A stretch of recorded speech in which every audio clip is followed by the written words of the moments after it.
The west on Tuesday, a mixture of sunny spells and showers. Showers most frequent the further north and west you are. Here's some of them heavy. The best of the drier, brighter weather will be further south and east, and temperatures just a little lower once more. Generally dry for Wednesday, ahead of further showery rain pushing in for Thursday. See you soon. A brighter outlook with Box Solar, sponsors of weather on GB News.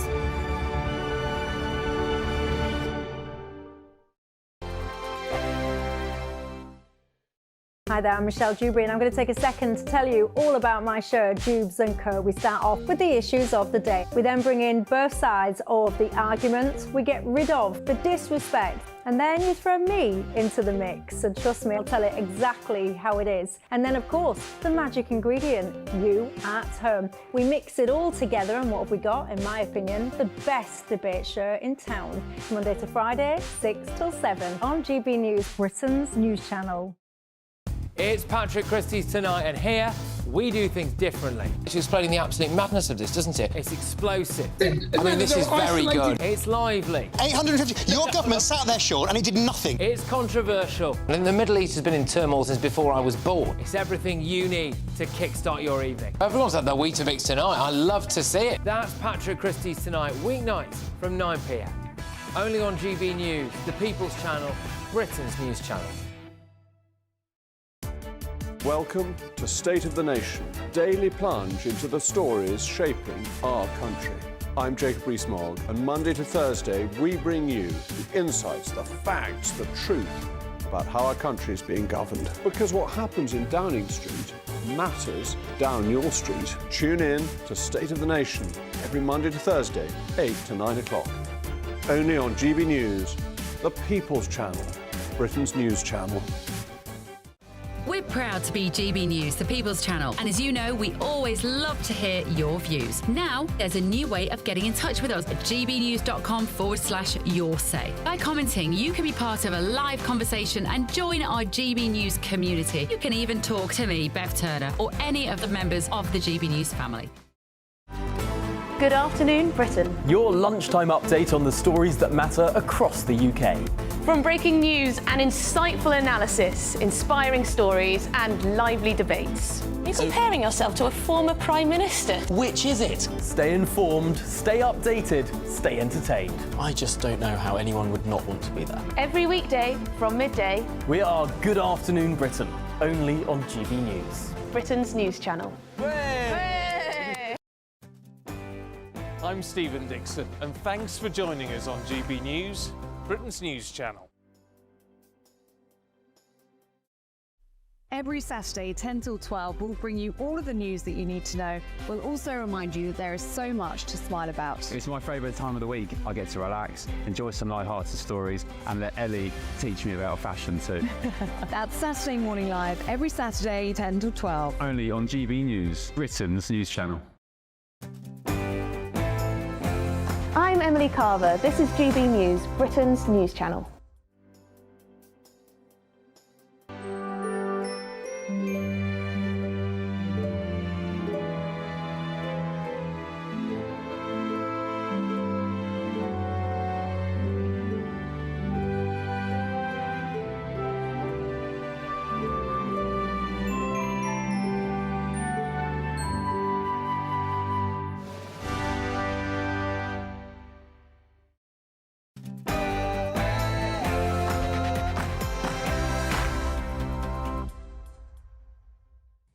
Hello there. Schools are back and single-word Ofsted gradings are to be scrapped from today. Parents will be no longer told whether a school's outstanding, good or requiring improvement by inspectors.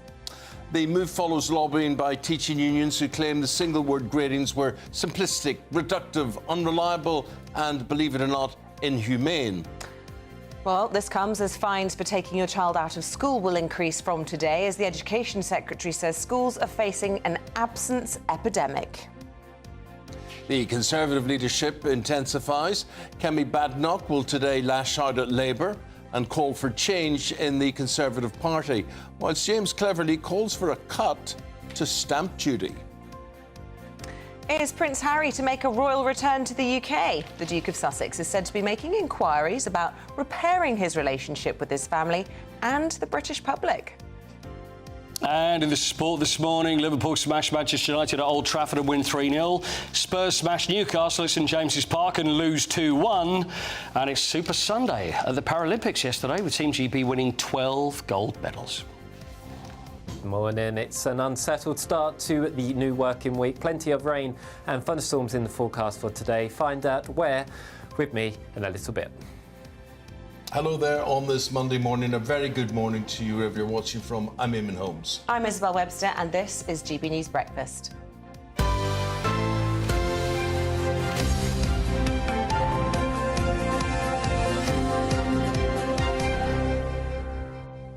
So today is the start of a new academic year. Do you remember that time when you were at school? I do, that sort of nervous excitement. Excited to see your friends, nervous about a new year ahead and, well, homework and all of that starting again. And all your new bits, your blazers, your ties, shoes. I had a terrible, terrible, sad story that happened to me.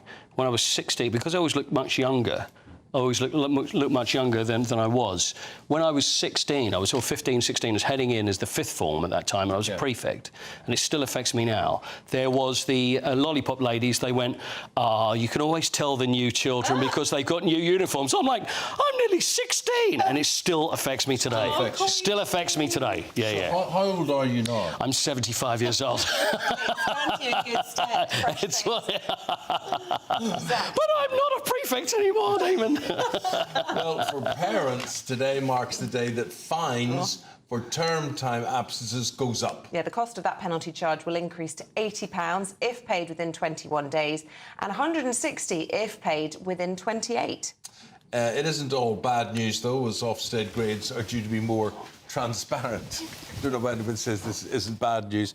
This seems just quite stupid. But anyway, a new term, a new parliament, the Tory leadership race hots up. James Cleverly saying he would abolish stamp duty in order to get more people on the property ladder. His rival, Kemi Badenoch, will be launching her campaign for the leadership of the Tory party with a speech later this morning, and the first hopeful, will be knocked out on Wednesday. Let's now go to our political correspondent, Catherine Forster, with her view on what to look forward to today. Catherine, good morning.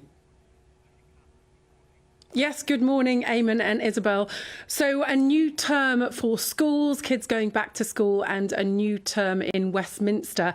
MPs coming back today after quite a short summer break. So if we take schools first, those one-word Ofsted gradings are being scrapped following the suicide of head teacher Ruth Perry last year after her school was graded inadequate. So up until now, schools have been given one overall grading: outstanding, good, requires improvement, or inadequate. And then they've also been given for subtopics of quality of education, behaviour and attitudes, personal development, leadership and management. They've been given those gradings also. That will still continue, but those are the grades that parents will look at in future, because that overall word that sort of labels a school will be going because they found that it's just putting too much stress on teachers and head teachers specifically. Fines also going up if you take your children out of school during term time. Bridget Phillipson, the Education Secretary, has said there is an absence epidemic. Of course, that's not just people taking their kids out to get cheaper holidays, but it's also lots of children have mental health, anxiety issues, especially following the pandemic. And of course, you know, we were always taught, parents are always taught, every day of education is absolutely critical. But, you know, given that then the government closed schools twice for months at a time during the pandemic, I suspect that a lot of parents have been taking that lesson, if you like, and thinking, well, hang on, if they could close the schools for months, why can't I take my child out to get a cheaper holiday? In terms of Westminster, MPs back today, the Tory leadership campaign hotting up because On Wednesday, one of the 6 will be eliminated. Another one will be eliminated the week after. So this morning, I will be going to leadership launches from Kemi Badenoch and James Cleverly. Kemi Badenoch will have a real go at Labour. She's got a way with words. She's quite combative. James Cleverly is saying we need to get back to our Conservative roots, also promising.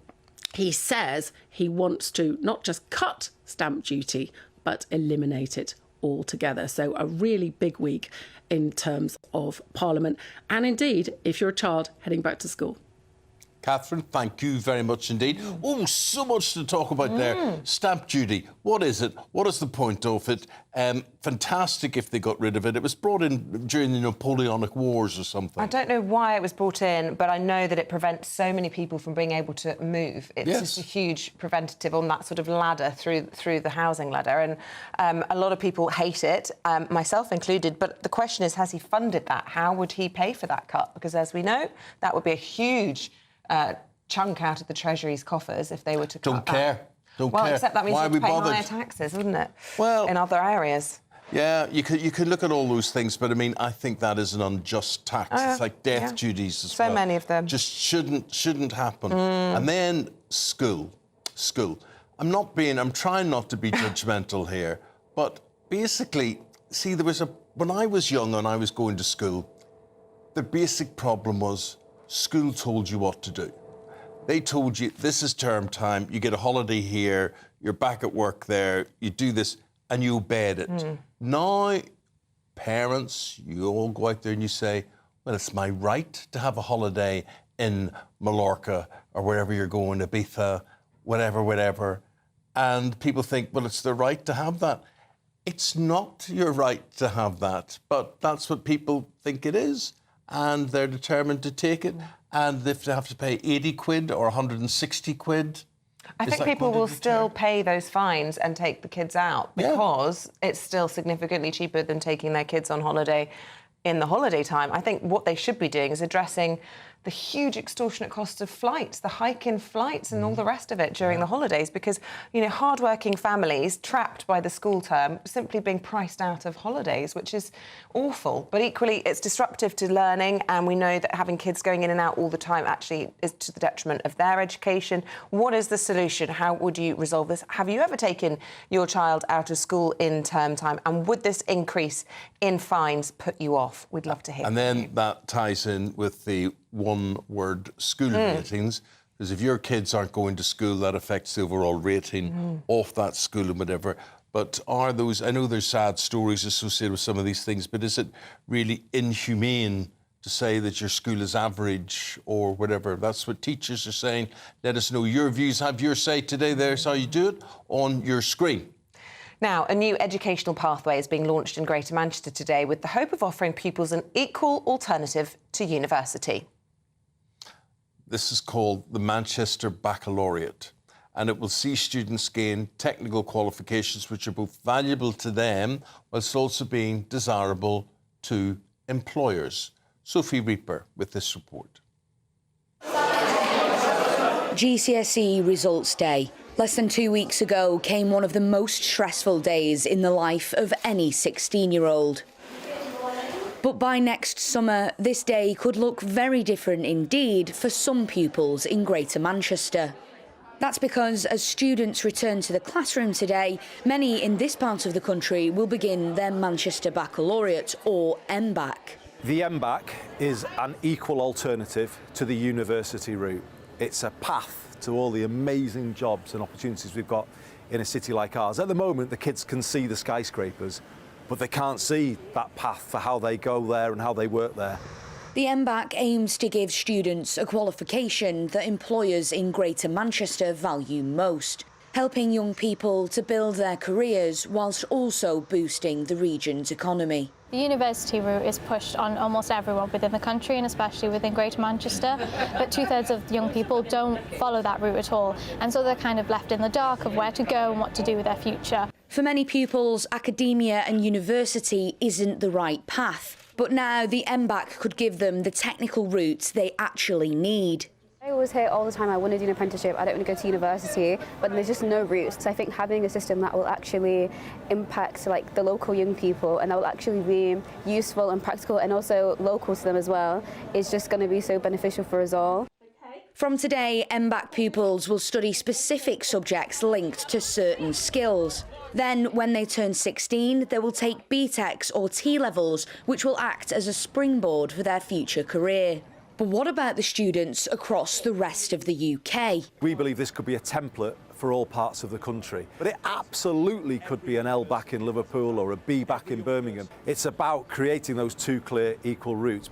Going forward, it's hoped the MBAC will be the start of a new beginning, helping students to choose the path that is best for them and their future. Sophie Reaper, GB News. About that, good luck to you. Now, Prince Harry has got in touch with a lot of people surrounding the royals about a possible return, some sort of easing himself back into what goes on in this country and tries to repair his image. This has been reported today in the Daily Mail. Yeah, the major move is being branded as Operation Bring Harry In from the Cold, as he's allegedly growing dissatisfied with advice from American-based image experts. Let's now speak to Jack Stooks. Now, Jack is a former gardener, senior gardener, top man at Highgrove there. And did you know Harry, Jack? Yes, yeah, I did. The Harry I knew was always amazing, really good, lovely to be around. I think everybody wanted to be around him, really. He was the sort of life and soul of the family. Sounds like the Harry we all knew as well. And it's plausible, if we don't know if it's true or not, that he might be wanting to come back. We definitely get the sense that he's looking a bit directionless. And as most fathers will tell you, I'm sure, they can usually find room in their heart to forgive. I'm sure that's the Charles that you know as well. And how much weight do you put on the argument that actually this decision all boils down to whether William can ever forgive him? I'm not quite sure whose decision this is actually and where it's coming from. I know we're hearing reports coming from Harry. However, we don't know that it could actually be, coming from within the palace walls. They might be saying, we've got the monarch who's unwell, we've got the Princess of Wales who's unwell. We're not seeing the family as much as we were when the late Queen was alive. So to sort of be able to bring Harry back in, it might be, more of a family move. I think actually we could really use Harry right now. And Harry might be thinking exactly the same and, trying to mend broken walls, really. Now, Jack, your microphone's breaking up quite badly. We'll persevere with you just for the moment. Not persevere with you, persevere with the sound quality for a bit longer. But what about his wife? What role would she play in all of this? Does it just depend on what Harry thinks, or how much consideration do we have to give to what his wife would think? I personally didn't know Meghan, never met her. Obviously, was lucky enough to go to the wedding, and that was an amazing day. At the time, I think the British public really warmed to her and welcomed her into the fold. With hindsight, with what's gone on and family problems within her family and the rift that was caused from Harry upping sticks and leaving, it's touch and go to see what happens. I think maybe let's concentrate on. I would say get Harry back in, get him in slowly, sort of drip feed him back into the fold. And once we've got him back and people can actually see how much he does for mental health, how much he does for people coming back from the army with various problems that he supports at the Invictus Games, things like that. Let's just remind everybody how much he can bring back into the family. And once we've got that, I'm sure we'll start seeing Meghan being brought back over on family trips or maybe sort of odd events, and we can maybe slowly bring her back in and actually start to see his family and children as well. Jack, could he fulfil that role if he didn't live in this country? I think if we go back in time and we remember what Harry wanted to do, is he wanted to go and be an ambassador throughout the world and go around different countries and be the ambassador outside of England for the family. And whether or not we agreed, I thought that was a pretty good idea because, you know, Harry has a way with people. He is a warm person. He is really generous with the way he gives as a person. And to be able to sort of go and you see him doing events in Africa, or you see him doing things in America or Canada or wherever it may be, I think it would be of benefit to the family. Well, Jack, I mean, he has that Diana quality, doesn't he? That ability to connect with people. But clearly, the late Queen, Queen Elizabeth, really didn't feel that he could do a part-time role. She famously said, you know, you're either in or you're out. And it would depend very much on whether or not the King would be prepared to change that, because it was very clear what she thought at that summit, along with William at Sandringham. Yeah, no, I know that did happen, but what we've got to remember is at the time, you know, we knew a book was coming out, we knew various things might come from that, we knew that there was problems with Meghan's family, and there was a lot going on at the time. I think things have, you know, sort of been brushed aside to an extent. Whether or not the book was a mistake, I mean, he might think it was a mistake, he might not think it was a mistake. What we tend to do is we judge him on just the fact that he wrote the book. What we don't think is, why did he write the book? You know, we don't ask the questions as to, there was a reason behind him having to have his story known. And maybe, you know, he needed that. Maybe he felt he just needed people to know his side of the story. Completely, there was things in the book that I don't think were necessary to put in the book, but you know, that was his doing, and whether it was his mistake, we obviously all learn from mistakes, and hopefully, you know, that family can forgive. I mean, not forget, but be able to sort of move on in a different way. Well, Jack, thanks for your perspective on things. Really appreciate your opinion and your insider knowledge there. Jack Stokes, thank you. Let's get a weather update. Yesterday was a great day. It was unexpectedly great and very hot. It was quite muggy, but it was lovely. I thought it was going to be awful, but it turned out gorgeous. Just your dress reminds me of it. It was just radiating lemonness. Anyway, here's Craig Snell. A brighter outlook with Box Solar, sponsors of weather on GB News.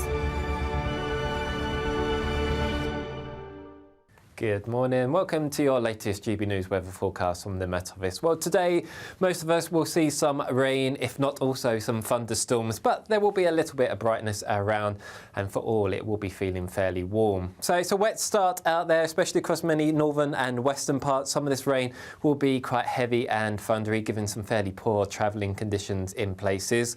Come the afternoon, there will be some brighter moments, especially across southeast England, East Anglia, and also parts of Northern Ireland. But for most of us, it's going to be a fairly grey picture, but a quite warm picture, fairly humid, especially down towards the south. We will see highs easily reaching the mid-20s. Into this evening, most of the rain will be focused across parts of Scotland. Here, again, there will be some heavy and thundery downpours in places, so a fairly tricky commute here. Further south into Northern Ireland, it's like a little bit drier and brighter moving in here too, and certainly a little bit drier across northern England and into Wales. But again, there still will be a few thundery downpours around. Best of the driest weather come the evening rush hour will be across parts of the Midlands, East Anglia and the southeast of England. Into the nighttime period, a lot of the cloud and rain gradually working its way eastward. So some clearing skies across Northern Ireland, Wales and southwest England. So here, a fresher night than last night, but further east, another fairly humid one. Temperatures in London probably not falling much lower than around 15 or 16 degrees. So a bit of a grey, murky start across many eastern areas. Again, still some outbreaks of rain, but the rain will be nowhere near as heavy as it will be today. Brighter skies further west, but that will be quickly replaced by some further showery outbreaks of rain moving in come the afternoon. So I think by the end of the afternoon, the best of the brightness will be across the central slice of the UK. And for all of us, it will be feeling fresher, with highs in the south reaching around 22 or 23 degrees. That warm feeling inside from Boxed Boilers, sponsors of weather on GB News. So we have a new Great British giveaway. We do. A new week, a new term, a new parliament, and now a new giveaway. And guess what? It is our biggest one to date. So how would you like to win a specific amount of money? £36,000. 36,000, Not 30, not 35, but 36, OK? Yeah. So we've gone to the back of the drawer, we've got everything there is, and so it's like having an extra £3,000 a month in your bank account for the entire year. Oh, that's brilliant. Well, listen, this is how it could be yours. This is your lunchtime update on the stories that matter across the UK. From breaking news and insightful analysis, inspiring stories and lively debates. You're comparing yourself to a former Prime Minister. Which is it? Stay informed, stay updated, stay entertained. I just don't know how anyone would not want to be there. Every weekday from midday, We are Good Afternoon Britain, only on GB News. Britain's news channel. Hi there, I'm Michelle Jubes, and I'm going to take a second to tell you all about my show, Jubes & Co. We start off with the issues of the day. We then bring in both sides of the argument. We get rid of the disrespect. And then you throw me into the mix. And trust me, I'll tell it exactly how it is. And then, of course, the magic ingredient, you at home. We mix it all together, and what have we got? In my opinion, the best debate show in town. Monday to Friday, 6 till 7 on GB News, Britain's news channel. Welcome to State of the Nation, daily plunge into the stories shaping our country. I'm Jacob Rees-Mogg, and Monday to Thursday we bring you the insights, the facts, the truth about how our country is being governed. Because what happens in Downing Street matters down your street. Tune in to State of the Nation every Monday to Thursday, 8 to 9 o'clock. Only on GB News, the People's Channel, Britain's news channel. Are the newspapers getting you down? My wife didn't divorce me that month. Struggling to separate the wheat from the chaff? I know that it's a bit of a circus at the best of times. Well, don't worry, Headliners has got you covered. We'll take the burden of reading the day's news, and if we get depressed, who cares? It's an occupational hazard, frankly. That's Headliners on GB News from 11 p.m. till midnight, and the following morning, 5 till 6 a.m. on GB News, the comedy channel. Nah, just kidding. Britain's news channel. It's Patrick Christys tonight, and here we do things differently. It's explaining the absolute madness of this, doesn't it? It's explosive. I mean, this is very good. It's lively. 850. Your government sat there short and it did nothing. It's controversial. And the Middle East has been in turmoil since before I was born. It's everything you need to kickstart your evening. Everyone's had their Weetabix tonight. I love to see it. That's Patrick Christys tonight, weeknights from 9 p.m. Only on GB News, the People's Channel, Britain's news channel. Mark Dolan tonight is your weekend dose of news, debate and entertainment. This sounds like a wild conspiracy theory. Don't miss My Big Opinion. Mark meets at My Take at 10. Democracy is a funny old thing. And we don't do boring, not on my watch. I just won't have it. Let's go and get another glass of that bubbly. You've earned it. That's Mark Dolan tonight, Saturday and Sunday, 9 to 11, only on GB News, the People's Channel, Britain's news channel.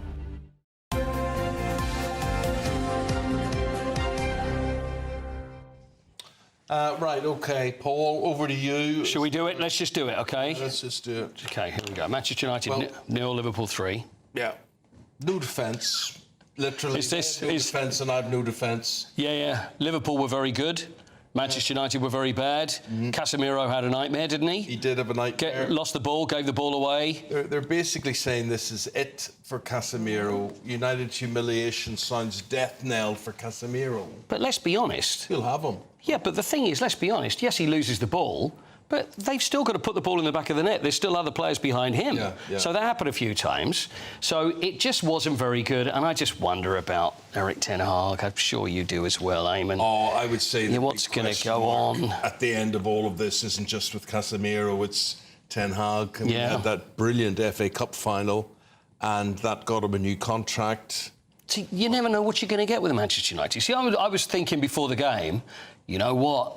I know what Manchester United are like. When they fancy it, all of a sudden something happens, but Liverpool were just too good. And this new fella, Arne Slot, who's the new manager that's taken over from Jurgen Klopp. They're top of the league, aren't they? They're top of the league. That's it. They've won every game. But the difference is, now, there is a point that nobody seems to be making, is that they go, oh, new managers come in and great success. New managers usually go into a club when the club has fired the last manager. So that's what usually the problem is that the team are not performing well. So a new manager comes in and then it takes time. Whereas, of course, Slot has come in. He's slotted straight in, quite frankly, isn't he? When Jurgen Klopp, and he's inherited an extremely good team. Now, he's made a few changes to the way they play, but on the whole, we could go in and probably go, OK, boys, more of the same, please. A few little tweaks here and there. So they were a very good team anyway. It's the first Liverpool manager to win his opening game against Manchester United since Bob Paisley in 1975. If that's a fact worth even thinking about. But he's doing a good job. But I think most people would. So it's early days. Eric Ten Hag, I wonder about them. Just beat Fulham, lost to Brighton, lost to Liverpool. I don't know. How was that? Painful? Painless? Was it OK? No. What about your team, Spurs? You were at Newcastle. Yeah. Now, this is, and I'm not being biased here, but Spurs dominated. 20 shots, 49 touches in the Newcastle box. Newcastle had, like, 3 shots and scored 2 goals. It was just, but Spurs just can't score. This is the problem. It's all the play is very nice. They look very good. The ball's flying around all over the place. They absolutely dominated Newcastle, but it doesn't mean a thing. If you can't score goals, it's completely pointless, quite literally pointless. So the worst thing, I mean, Newcastle beat Spurs 6-1, then scored 4 past them at St James's Park the next season, so at least we've got it down to 2. But Spurs should have won the game, but anyway, and it was an own goal as well. So they just earlier in the day, Chelsea faced Crystal Palace. Yeah. Ended all square there. Yeah, Chelsea were OK. Palace, good result for them, though, since they hadn't won. Eberechi Esse scored a very good goal, so 1-1 the final score there. So there we are. That's the football. We've now got an international break for us to relax for a while. So what do you want to talk about? I'm keen to talk about the Paralympics. I feel like there hasn't been hardly anywhere the same sort of interest or spotlight as I know. And yet we invented the Paralympics and we're doing really well. We are. I mean, we won 12 gold medals yesterday.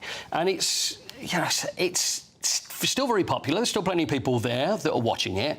But coverage is probably a little less. But we still want to talk about it. We've got people like Hannah Cockcroft, who's only 32. She's won her 4th consecutive gold medal Olympics, which is just quite frankly incredible. The shot putter, Sabrina Fortune, there's another one. It's her first gold medal. She won bronze in Rio as a teenager. 5th in Tokyo, went out and broke the world record. So it was a fantastic day. It really was a Super Sunday. So the best ever day that our Paralympians have ever had. Really? So you can't argue with that. So it was terrific. Although there was an Italian rower. Did you hear about that? I don't know whether you heard about this. An Italian rower. And I'm going to try and look into this a little bit more because rowing, it's never really been my sport, to be honest with you. But he was disqualified from the bronze medal because he had a phone in the boat. A phone in the boat? He had the phone in the boat. Oh, how would that... Rules is rules. But why would that affect? Why would that give them an advantage? I think I don't know, it was any communication device. Oh. So I don't know whether you phone someone and someone's going, you know, you need to go a bit... It's like having your own cocks in the boat, I suppose. Yeah. I don't know. But it was in a bag, and so they found the phone and said, that's no good, but rules is rules. So you can't have a phone in there. You can't have a phone. So there we are. It's a little tip for everybody. Don't keep the phone in the boat. Italian Grand Prix yesterday?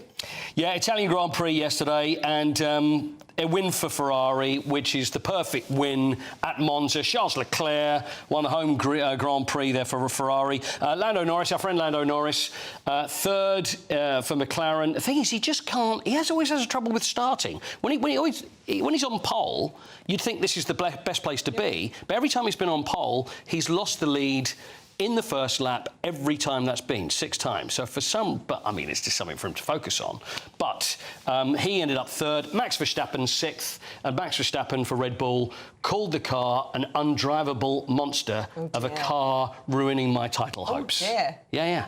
So he's not happy with Red Bull then? He's not happy with Red Bull because they're slowly sinking down. They're still way in front. Verstappen's still in front of the Drivers' Championship. Red Bull is still top as well for the constructors, but it ain't quite as good as it used to be.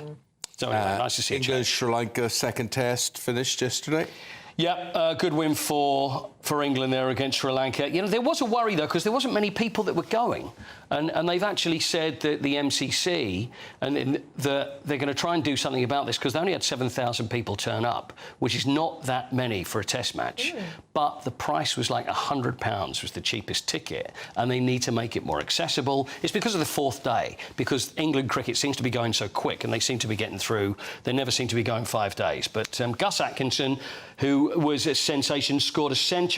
He took 5 wickets. First player to do that since Ian Botham in 1978. So England beat Sri Lanka by 190 runs. You talk about the amount of people that turned up for that test match, 7,000. So with the Oasis concert, there is now what's called dynamic pricing, which basically, the more demand there is for tickets, the more expensive they become. Yep. This has worked out. I don't see how that's fair. It's not fair. But it happens with airline tickets. Absolutely. You can Google on your phone and the price will change. So is it if you check?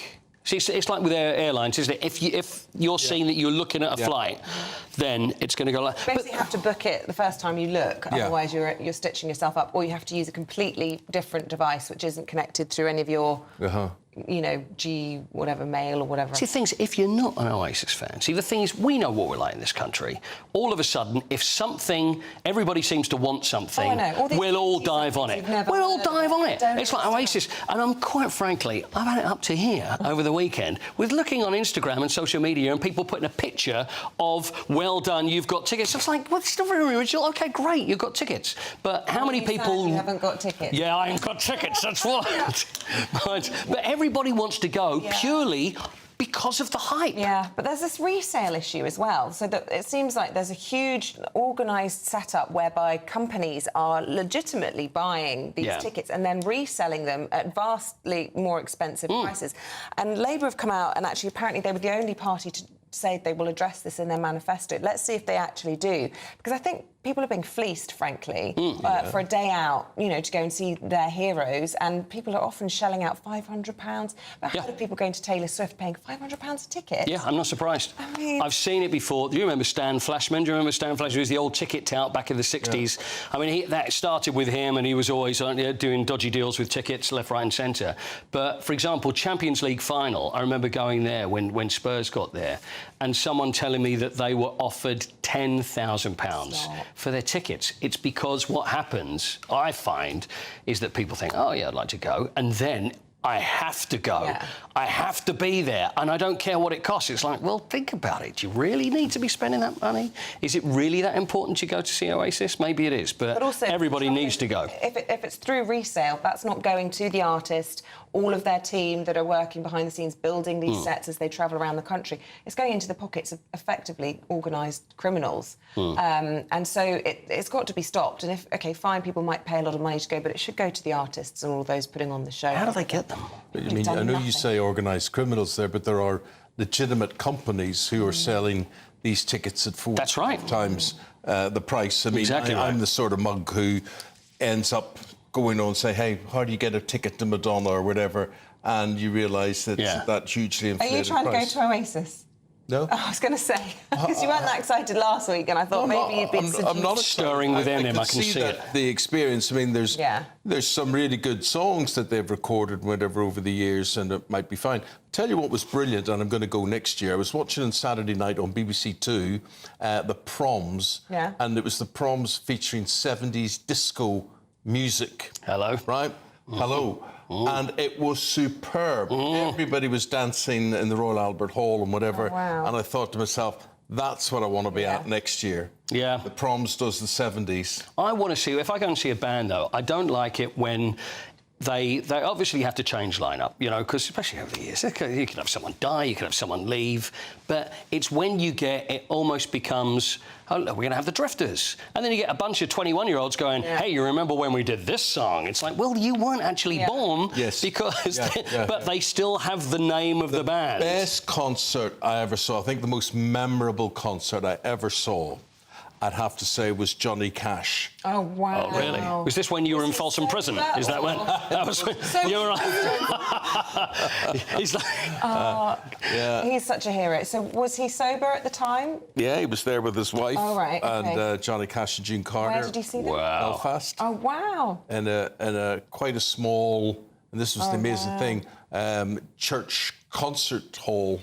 Wow. Really? How immoral. Yeah. But you see, that was at a time, 1978, where artists weren't coming to Belfast. There wasn't, and he took up this this gig in this church concert hall, and it was just a privilege to be there when the man in black walked out. Wow. Love is a burning thing, and it makes a fiery ring. That is not bad. You're very good. That is very good. You're very good. Yeah. By wild desire, I fell into a ring of fire. Oh, sorry, that's the wrong bit. That's the wrong bit. Wait, I want to really quickly tell you my Beyonce story, and then we'll go. I got a Prince story. Yeah, okay. I went to was Beyonce, and my husband had managed to get tickets to what was called the Bay Circle, which was right at the front at Wembley. And we went, and the crowd was going crazy, and she was as close to me as you are. Right. And I just stood there like a complete lemon. I didn't move, I didn't sing. And my husband kept saying to me, are you having fun? Are you OK? What's the matter? Were you, like, transfixed? I was starstruck. Really? I was dumbstruck. Wow. I could not believe someone could be so beautiful, could dance so acrobatically and hit those notes and do it for 3 hours. I was just like... I couldn't move. Anyway, he still teases me about that. Do you see anybody interested in yourself? Well, it's funny you should say that, Eamonn. Funny, very quick one. Prince did a private gig at the Forum in Tottenham Court Road, and Shaka Khan appeared, and this was. He didn't come on stage until 1 o'clock in the morning, so it was only a few people knew about it. So anyway, there was probably a couple of hundred people there. So anyway, Prince has got this. Is when he was known as Symbol, and he's got this tambourine. I was there with a friend. Anyway, throws the tambourine into the crowd. Anyway, everybody dives on the top. And I said to my mate, I said, it came to right you. I said, it came right towards you. Why didn't you go for it? He's going, shut up. And I'm saying, what? Shut up. He's going, it's under my shirt. So he managed to get... There's all these people fighting on the ground. And he's got Prince's... He's just going, just don't say anything. I've got it under there. So, yeah. You see, this is what happens when your football teams lose. We get these anecdotes in the sport instead. I love it. Yeah, let's do that instead. When I come back, get me to tell you about Van Morrison, Tony Blair, David Cameron. I was telling you about that concert that night. That was a private gig. Thank you very much, Paul. Thank you. Papers, Dawn Neeson. And we've got Oscar Reddrop going through those right after this.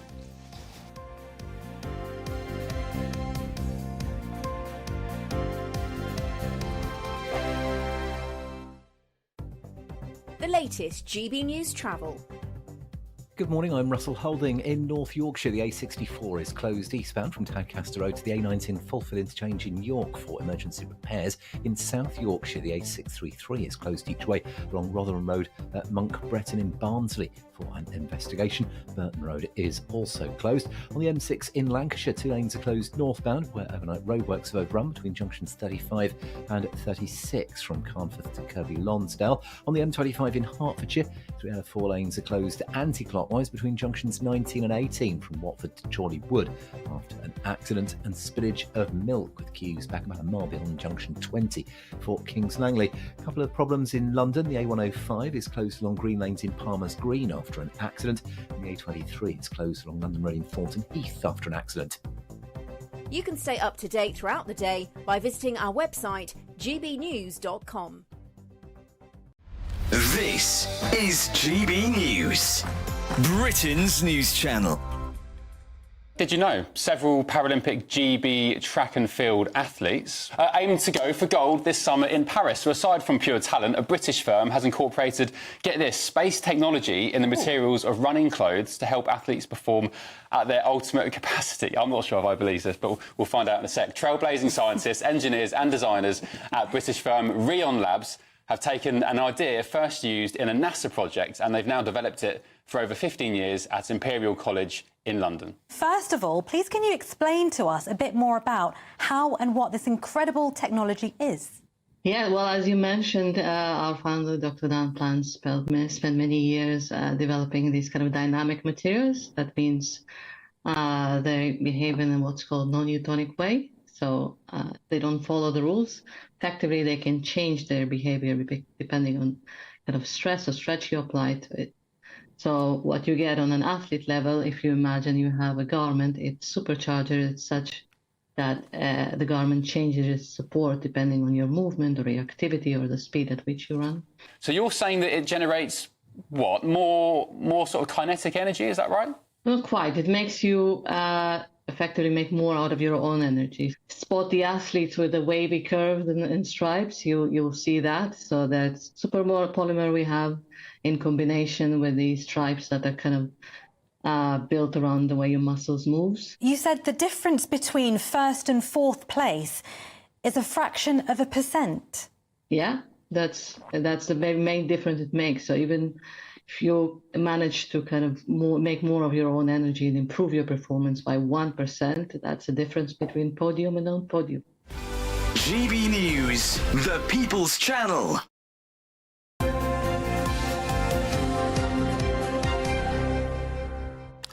Joining us now to go through the newspapers, former advisor to Boris Johnson, Oscar Redrop, but don't hold that against him, and former editor of the Daily Star, Dawn Neeson. But don't hold that against me. Do not. Although the thing is, Dawn, and yes, Eamonn. Certain people close to me often poo-hoo the Daily Star every day, and I just find it the most interesting reading of anything there is. Whether it's true or not, I'm not sure. It's a bit of fun, isn't it? I mean, it doesn't take itself seriously. It's just put on earth to have a bit of a... And we need cheering up. It's a Monday morning. You need cheering up. All right. Personally, I'm enjoying the front of the Telegraph this morning. That picture of George Clooney and Brad Pitt. I don't know if anyone saw them dismounting their taxi in Venice for the film festival yesterday, but they were the epitome of Hollywood. They were absolute megastars, particularly Brad, who as a youngster, I thought he was sort of a pretty boy, and I didn't... Sorry, I'm talking too much about this. But anyway, I just thought he looked so cool. He's maturing into himself. He really is. I can't believe he's 6. He looks amazing on it. Fantastic. Anyway. And when I met George Clooney... Oh, God, you've always done this. When I was having dinner with George. No, it was a really good thing, although the problem was just people couldn't tell the difference. I knew that was coming. He really was gentlemanly. Do you know what was interesting about George Clooney? He sat there and he said, do you want to see my kids? And I love him already. Right. And he took out his phone and had lots of pictures of his children on them. Yeah, but it was just the fact that he did that and he shared it and never asked him. Do you know what his dad did for a living? No. News anchor. Yeah, 40 years. He was quite famous in the state where George grew up. And his auntie was Rosemary Clooney as well. Well, you're all blank because you don't know who Rosemary Clooney is. I know who Rosemary Clooney is. So blank. Hollywood actress. Yeah. Well, they go quite family. Yeah. She was a big girl, though.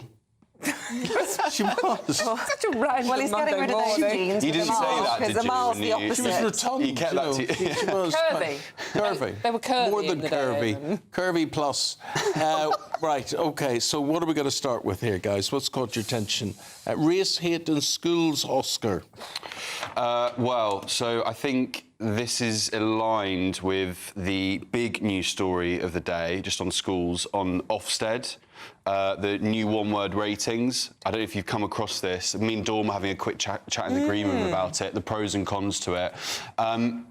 The Conservative perspective on this, in complete stark reaction, is actually when you lose that one word, kind of good, outstanding, need improvement, inadequate, there's a robustness with those one-word labels, you know, from an Ofsted report, that it's just really easy, competitive, and that parents can just see that one word and make a Yes, but quick that was the split. criticism, because it was overly simplistic. Exactly. And now I think what they're looking to do is return to kind of a A4 sheet of paper report card that will, and this is actually something I think is quite good from the new government, that will take into account absenteeism and truancy.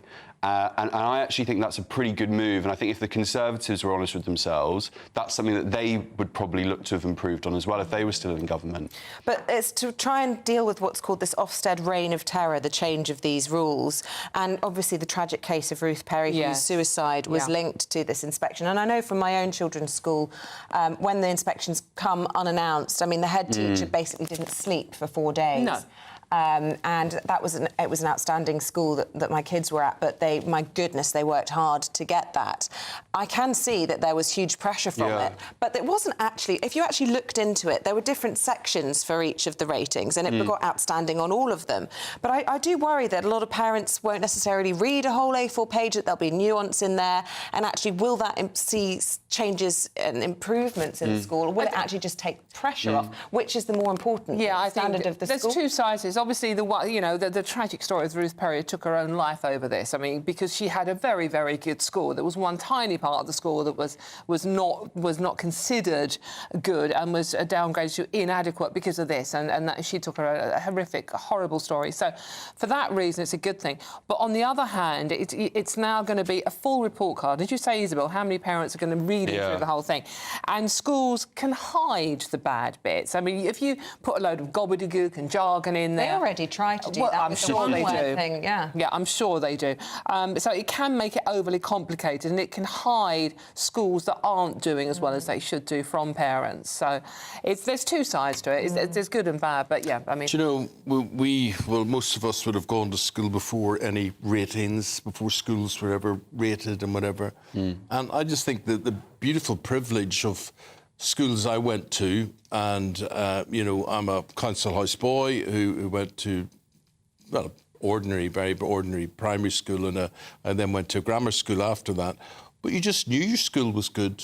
You just sort of knew these teachers are good. They know what they're about. They're caring. They're informed. They're the place had an atmosphere about it. I think that's a really good point. I mean, similar generation, similar school backgrounds, and all the teachers you just knew they were brilliant because the teachers really, really cared. Well, I went to a grammar school that actually, whilst I was there, got downgraded. And I remember sorry, I shouldn't laugh, but this is just like the attitude of kids at the time.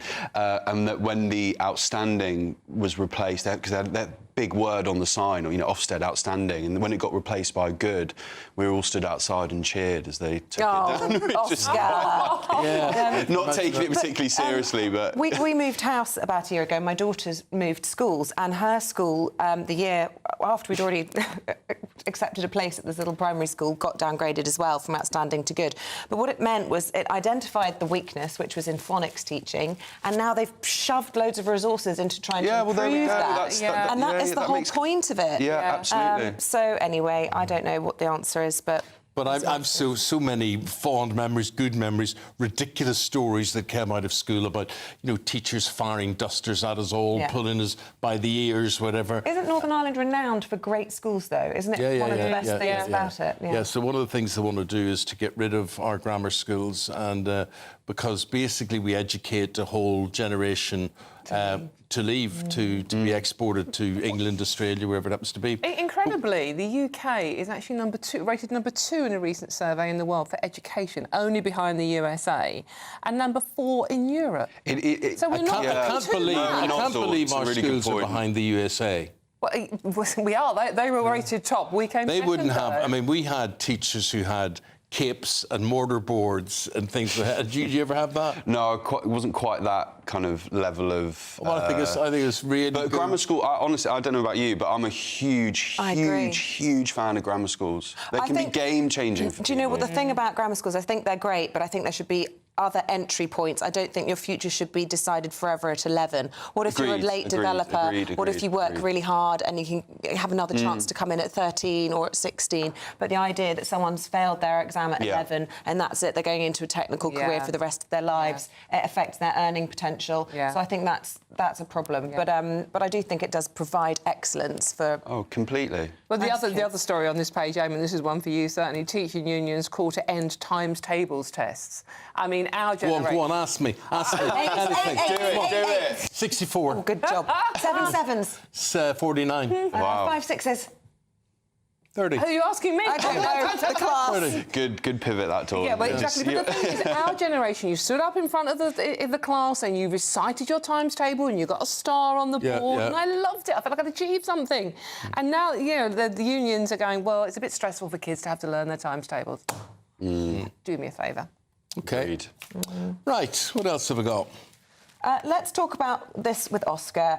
It is all hotting up now in the Tory party leadership. The first person to be knocked out on Wednesday in the first vote. And we've got a couple of speeches today. We've got Kemi Badenoch, 10:30. We've got James Cleverly at midday. And the Eye are talking about her bid with a dishonesty attack. Tell us more. Yeah, so Kemi Badenoch, who is officially launching her campaign today. Rob Jenrick had a huge, big event yesterday on Sunday. What did you think of that, quickly, with all the bells and whistles? It was quite American, it was quite Americanised, but the one thing I would say is that there was a real... he was deliberately very, very optimistic and talked up the UK. And that, I thought, was an interesting contrast to how we had Keir Starmer talk about the country in Downing Street last week. Boosterism, that's what you like. I do like a bit of boosterism. Just in the break, I said to you, who do you like the best? Yeah. And I was trying to get you to say, and you couldn't commit. Now I've decided it's Jenrick, because you're looking for some optimism, and I think a lot of people are. I do like a bit of optimism. I find Keir Starmer's kind of addiction to depressing the nation at this moment in time is not quite the right... It can only get worse. It's not catchy, is it? No, really exactly. Kemi, in a slight kind of contrast again with Rob, she has said that we need to quickly adopt as a party, renewal, and not be too introspective and not just, fascinate with the Labour Party constantly. The choice of language there I find is quite interesting because, a decade of renewal was what Keir Starmer was using. So I think that might not particularly work with a lot of Conservative voters because that almost haunts a lot of the membership, the decade of renewal, kind of slamming the Tory party. Look, and I've said this before, the leadership race is not interesting to the general public at this moment in time, like truly. And so I think, as long as it's done sensibly, with humility and professionally. But the problem is, Oscar, they're going to have 4 of them left in the race when it comes to conference. That's all they're going to talk about at conference, when, frankly, that should be about trying to dust off the bruising election defeat and work out how they're going to proceed. I feel like it's a bit of a waste of conference this year. They should almost just skip it. It is challenging. I think there's a bit of a fundraising point to why they're doing it. But they have done it so far. That what I would say is the candidates have done it pretty... There hasn't been too much kind of blood spill. It's been in pretty good spirits. It'll be interesting to see if that can be maintained. I'm doubtful. Kemi, who's launching today, and I always say this, has a real X factor. Yes. But she doesn't pull her punches, and we'll see how that goes. In 20 seconds, Dawn? No, I'm just saying, what do you think of what he's had to say? A nation shrugs. Who's going to be the first to fall on Wednesday, do you think? Don't care. Mel Stride? Don't care.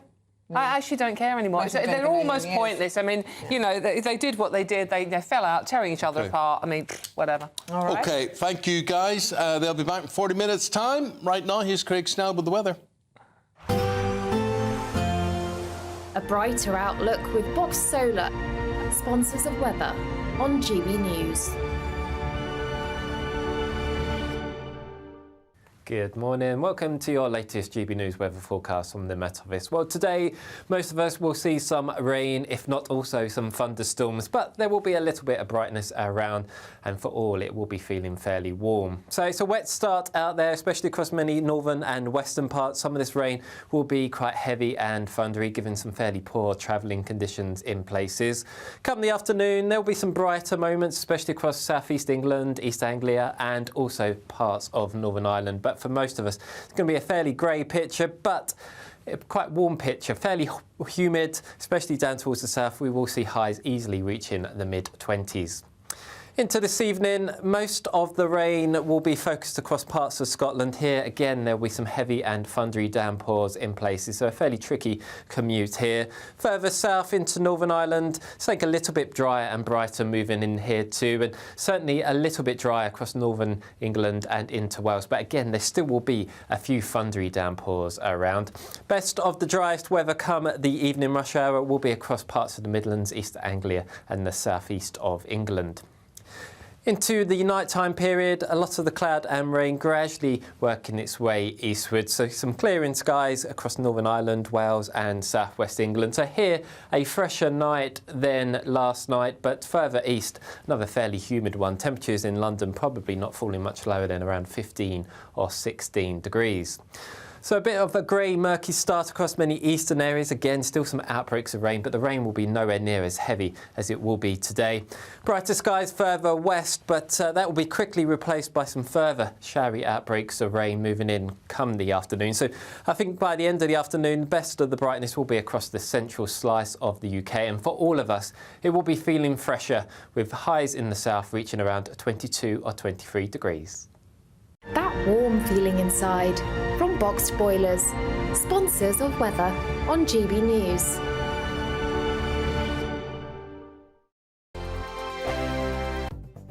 The latest GB News travel.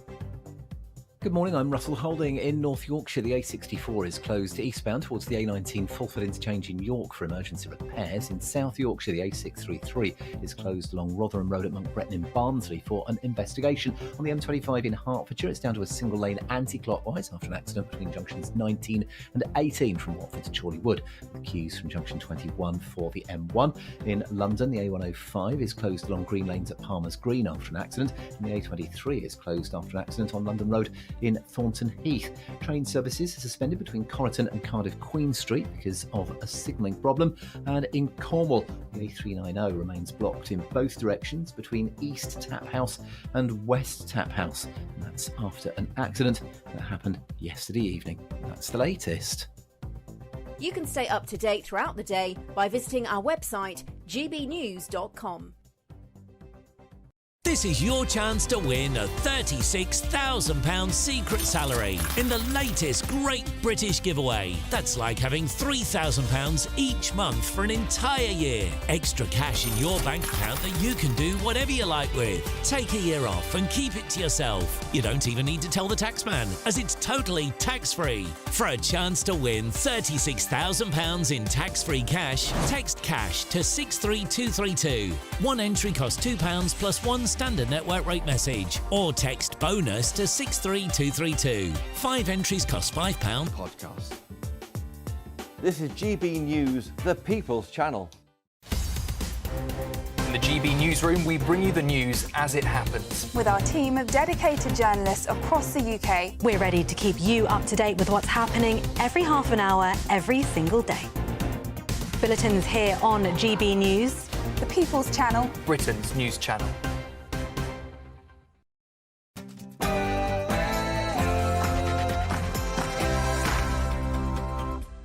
Good morning. Schools are back and single word Ofsted grading is to be scrapped from today. So parents will no longer be told whether a school is outstanding, good, require improvement or inadequate.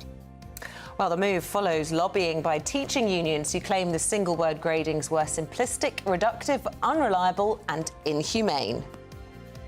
This comes as fines for taking your child out of school will increase from today, as the Education Secretary says schools are facing an absence epidemic. The Conservative leadership race is intensifying. Kemi Badenoch is lashing out at Labour, calling for change in the Conservative Party, whilst James Cleverly is calling for a cut to stamp duty. Is Prince Harry to make a royal return? The Duke of Sussex is said to be making inquiries about repairing his relationship with his family and the British public. What word would Ofsted use about Manchester United, I wonder? In the sport, Liverpool smashed them at Old Trafford as they win 3-0. Spurs smashed Newcastle at St James's Park and lose 2-1. Charles Leclerc won the Italian Grand Prix for Ferrari. And in a Super Sunday at the Paralympics, Team GB win 12 gold medals. Good morning. It's an unsettled start to the new working week. Plenty of rain and thunderstorms in the forecast for today. Find out where with me in a little bit. There we are, just after 7 o'clock on this Monday morning. I'm Eamonn Holmes. I'm Isabel Webster and you're tuned in to GB News Breakfast.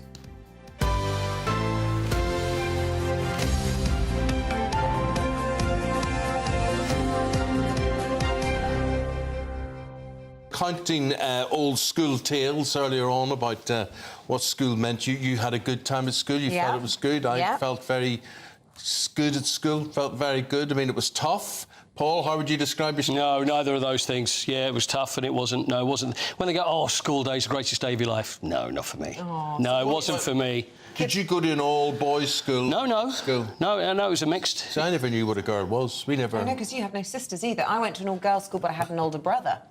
So I had lots of access to the other sex. Lots of access. Oh, yeah, exposure to... Oh, OK. Exposure? Oh, stop it! You know what I mean? Contact. Contact? We went to an all-boys school. This was Holy Family Primary School. But unbeknown to us, there was also Holy Family Girls' School. Right. And it was separated by... We were on one level and then up, and there was another wall. You were in the same building and you didn't know? No, we weren't in the same building. Oh, no, we weren't in the same building at all. But there was a wall between the two schools. And they got out at a different time and started at a different time than we did. It's unbelievable. Is that right? Because never knew until I was leaving primary school that there was a girls' school next door. That's unbelievable. Yeah. Because I'm going to go back now. In Victorian times, you know, you see old school buildings. They're around big cities, and you see they're on 3 stories. And the way it always would be is that the infants would be there, then the girls would be on the 2nd floor, and the boys would be on the 3rd floor. So when you see any old Victorian schools, they're always 3 stories because that's the way they used to do it. Well, there you go. Okay. There you go. So here we are, and we're talking about all this at the start of a new academic year. And for a lot of parents, it marks the day that fines for term time absence will go up. Yes, that penalty charge is increasing to £80 if it's paid within 3 weeks, and up to £160 if paid within 28 days. Now, this comes as Ofsted grades are due to be more transparent. A new term, a new parliament. The Conservative leadership race hots up with candidate James Cleverly saying he would abolish stamp duty in order to get more people on the property ladder. Meanwhile, the rival Kemi Badenoch will be launching her campaign for the leadership of the Tory party with a speech later on this morning. And then the first hopeful will be eliminated this week. Let's get some perspective on all of this. Former Labour MP Dennis McShane, we welcome him. Dennis, who do you think's going to fall at the first hurdle for the Conservatives? Oh, gosh, I don't know. I'm very happy with all the runners because they all seem to be heading firmly to the far or the hardish right. And that's great news. It was like when the Tories, after William Hague, started them down the road against Europe. They chose Ian Duncan Smith and Michael Howard and became even more weird. And Tony Blair, well, I think... Oh, dear. Few issues with your line there. Oh, he's gone. OK, well, listen, let's go to Chris Philp now, who's standing by from the Conservatives, and he is himself backing Kemi Badenoch in the leadership contest. Good morning. Good to see you. First of all, just give us an idea of why you've chosen to back Kemi Badenoch, who will be today focusing on renewal. Good morning. Well, yeah, look, I know all the candidates really well. We're lucky to have such a strong field. I don't agree with what Dennis McShane just said. Look, I've known Kemi a long time. I think she's got the energy. I think she's got the determination. I think she's got the conviction, the honesty and the integrity to renew the Conservative Party. Now, that partly means holding the Labour government to account. They've already, in just a couple of months, taken some terrible decisions, whether it's scrapping the Rwanda scheme that would have been a deterrent to channel crossings, whether it's hitting almost all pensioners with the removal of their winter fuel allowance, even pensioners on low incomes, caving into the unreasonable pay demands of Labour's trade union paymasters, slapping extra regulations on employers that are going to destroy jobs. There is a lot this Labour government need to be held accountable for, and I think Kemi has the communication skills, the energy and the integrity to do that. But she also has political courage. We've seen time and time again she's been willing to speak out on difficult issues, to say difficult things, and I think that's what we need in our new leader. That's why I'm supporting her, and I'm looking forward to hearing what she has to say later on this morning. It's been difficult to track in the polls exactly who's doing the best in this. I think the polling's been all over the place. But just talk to us about Kemi Badenoch's potential path to power, because my understanding is following the huge loss of Conservative MPs in the election, this will be decided over the next few weeks in this series of votes, the first one on Wednesday. But I think around 30 Tory MPs will have that deciding vote. And then it will get down to the membership to choose in the last two. And my understanding is if Kemi Badenoch gets as far as to make it there, she would probably win. But there is some suggestion she might not get that far with her own colleagues. Well, look, I mean, obviously the first round of voting is in a couple of days' time. We'll see how each of the candidates does in that round. But I am very confident from colleagues that I've spoken to that Kemi Badenoch is well placed. But I also think that the next election, the next general election, is very, very winnable, because although the Labour Party does have a big parliamentary majority, of course it only got 34% of the vote of the last general election, which is a low share of the vote. It's barely more than Jeremy Corbyn got in 2017 and 2019. And I've mentioned a moment ago some of the terrible choices, some of the terrible decisions that Keir Starmer has made. Those aren't things he was forced to do. Those are things that he chose to do. I think they're going to be unpopular with the public. I think even worse, they're going to be have bad consequences in practice. They'll be bad for our country. And that means come the next election, I think we do have a chance to win if we select the right leader and if we come up with the right policy programme for the public. But that is obviously 4 or 5 years away. And what do you make of those people that say that the next election should be fought from the centre ground? There's some division within the party about whether or not that is the case. Where do you stand on that?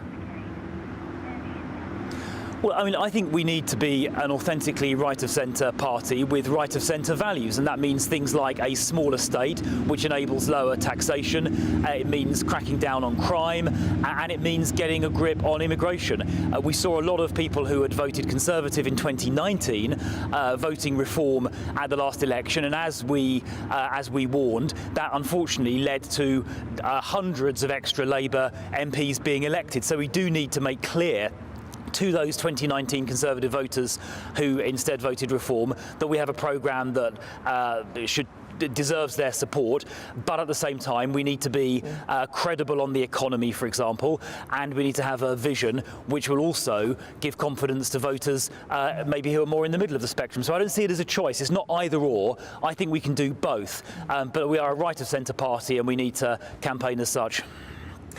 And just lastly, I just wonder whether you think, given that you've twice outlined the number of missteps that you think that the Labour Party have made since they've come to power, given the disarray within the Conservative Party in this process of selecting a new leader, do you think you are providing an effective opposition at the moment? Well, lots of people are saying, where even is Rishi Sunak? Well, look, I think we are providing an opposition. We've, responded robustly to all of these mistakes that Keir Starmer has been making: winter fuel allowance, the inflation-busting pay rises he's handed to his trade union paymasters, cancelling the Rwanda scheme. We've robustly opposed all of those things.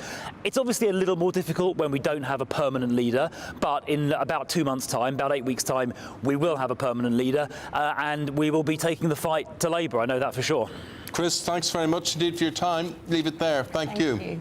Time 7:10. Prince Harry has consulted former aides about a possible partial return to Britain as he seeks to repair his public image. This is being reported in the Daily Mail today. Yeah, the major move's being branded as Operation Bring Harry In from the Cold, and he's allegedly growing dissatisfied with advice from his American-based image experts. Joining us now to discuss this, former royal correspondent Michael Cole. Michael, good morning to you. Good morning, Eamonn. Good morning, Isabel. Good morning. So it would seem that California, the Golden State, has lost a bit of its luster for the man we used to call the Happy Prince, but who seems to smile a little less these days, doesn't he? But let's be absolutely clear. Prince Harry is not contemplating ending his 4-year self-imposed exile to America and coming back to live here permanently. As Eamonn just said, what has happened is that he's contacted a former aide in this country and been speaking to some of his other pals with a view to improving his public image in this country so that he can come back more often with no problems, and even, he believes, perhaps start performing a few minor royal duties. Well, I think the chances of that are nil, but it does indicate that he wants to return to something like the relationship he used to have with this country and with his own family. We've been down this road before historically. We go back to 1970, the Duke of Windsor in France, and he was there with, what was her name? Oh gosh, the American. Wallace Simpson. 2 points. Well done. So I don't know if he wanted involved again or Wallace Simpson did, but it didn't happen. Yeah, well, when the Duke of Windsor, as he became Edward VIII, went into permanent exile and abdicated on the 10th of December 1936, he was never, ever, or very rare occasions, was he allowed back in this country. He was packed off to the Bahamas during the war, and even when he came back after the war, he wasn't even allowed to land in this country. And he only ever came once to see his mother and then to attend the memorial service for her and open a plaque for her. So, quite frankly, as the late Queen Elizabeth II said, you know, you're either in the royal family or you're not. You can't be semi-detached. The thing is, Eamonn and Isabel, that if you are a member of the royal family, you are. You don't have to do anything else. But if you're halfway in the royal family, you have to be. You have to be doing busy things. You have to be going to Nigeria. You have to be going to Colombia. You have to justify your existence. And that's what he's doing. I think with these little movements, shall we say, it does indicate, I'm not an expert on body language, that he's not particularly happy. He never looked particularly at ease when you see him. Perhaps he misses this place, which we criticise, but it's a pretty wonderful country. He was back in Norfolk in high summer last Wednesday for the memorial service to his late uncle, Lord Bellows, and he must have looked around. He knows the place very well, got plenty of pals, and say, well, what have I left behind? Why did I do it? Yeah. But, Michael, I would say he can't decide anything on his own. I'm not talking about the royal family involvement. I'm talking about his wife's involvement in all of this. He can't make this decision and say, I'm heading back, I'm going to get, reacquainted with everybody again. She has to give it the Meghan assent. Yeah, I think it's like any marriage. You have to, if you respect your wife or husband, you consult them very thoroughly about such things. Her commitment, I don't think she would ever want to come back here. She's made that plain what she feels about the country. Although she couldn't have been given a more warm welcome when she joined the royal family. The wedding in 2017. I mean, it was a glorious event. The whole country was united in welcome. Do you know what I feel? I feel it's the greatest pity because they could have made and were making a valuable contribution around this country and the 54 nations of the Commonwealth. They could have done great things here. They would have had the backup and the know-how and the support of Buckingham Palace. And they wouldn't be having these dilemmas. It's a terrible thing. What they need, I was going to say, what they need is not a PR man. They need a peacemaker. Yeah. Because, listed are the peacemakers. It seems to me there are two roadblocks apart from the Meghan factor and whether or not she would want this change of direction for Harry again, and that is forgiveness and trust. Now, I can see the King forgiving his son. Most parents can forgive their kids most things, can't they? Whether or not William could ever forgive his brother for the things that he said, the things that he's alleged to have done. Imagining that he did, even if they both forgave him, could they ever trust him again? Because let's not forget, Harry has done some pretty... Well, betrayal doesn't even really sum it up, does it? The sort of secrets that he's aired for money have really undermined and eroded their trust. Yeah, the brothers are at war and there's no sign of an armistice, I can tell you that. It'll be a very, very long time, if ever, that Prince William finds it in his heart to go back to the relationship which had existed with his younger brother. Because, as you say, these betrayals have been very, very hurtful. Prince William could probably accept the criticisms himself, but when Prince Harry and Meghan criticised implicitly and explicitly his wife, Kate, now undergoing cancer treatment. That is one thing I think he found unforgivable. And when they were in the same church in Snettisham in Norfolk last week, they didn't look at each other, they didn't exchange a word. I mean, there's an ice cap over their relationship, and it's not melting. And I doubt that it will melt for a very long time, if ever. There are reliable reports which haven't been denied that if and when the time comes for the coronation of King William King William V, WV, he would not want to invite his brother and would not invite him. Well, that is a fantastically direct and hurtful snub to Prince Harry, but that's perhaps an indication of the damage that's been done to the relationship. Well, appreciate your take on things, Michael, as always. Thank you very much indeed. Now we just want to know your view watching and listening at home. So have your say with us today. Get in touch and leave your comments on this story.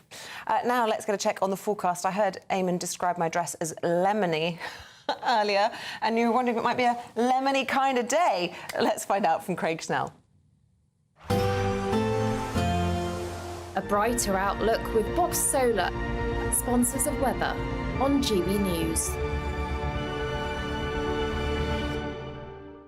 Good morning. Welcome to your latest GB News weather forecast from the Met Office. Well, today, most of us will see some rain, if not also some thunderstorms, but there will be a little bit of brightness around, and for all, it will be feeling fairly warm. So it's a wet start out there, especially across many northern and western parts. Some of this rain will be quite heavy and thundery, given some fairly poor travelling conditions in places.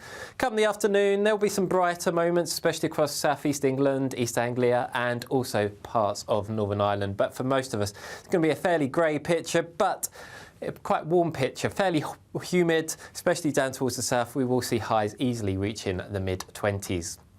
Into this evening, most of the rain will be focused across parts of Scotland. Here, again, there will be some heavy and thundery downpours in places, so a fairly tricky commute here. Further south into Northern Ireland, it's like a little bit drier and brighter moving in here too, and certainly a little bit drier across northern England and into Wales. But again, there still will be a few thundery downpours around. Best of the driest weather come the evening rush hour will be across parts of the Midlands, East Anglia and the southeast of England.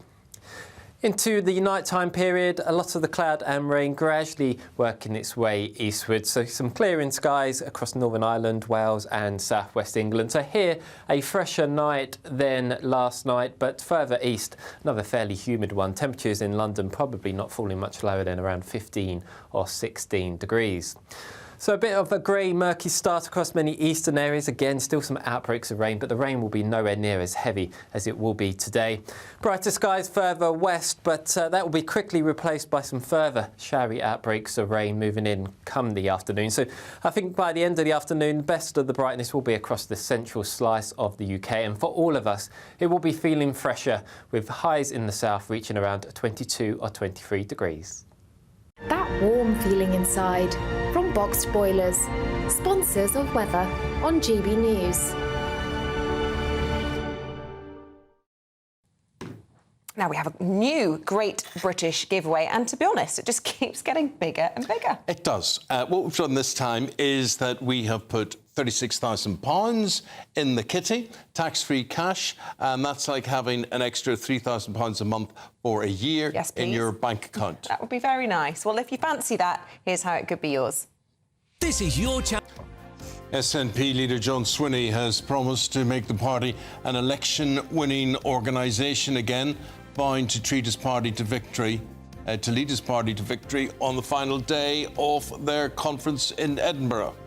In his keynote speech, he also highlighted getting a ceasefire in Gaza as a top priority. Protests in Israel as thousands of people in Tel Aviv and Jerusalem fill the streets after the killing of 6 hostages in Gaza. Protesters blocked roads while police used water cannon to disperse crowds. IDF soldiers recovered the bodies of the hostages, who Israel say were killed moments before troops reached them. The Hostage Families Forum, which represents relatives of those held in Gaza, blamed the deaths on Prime Minister Netanyahu's failure to secure a deal with Hamas.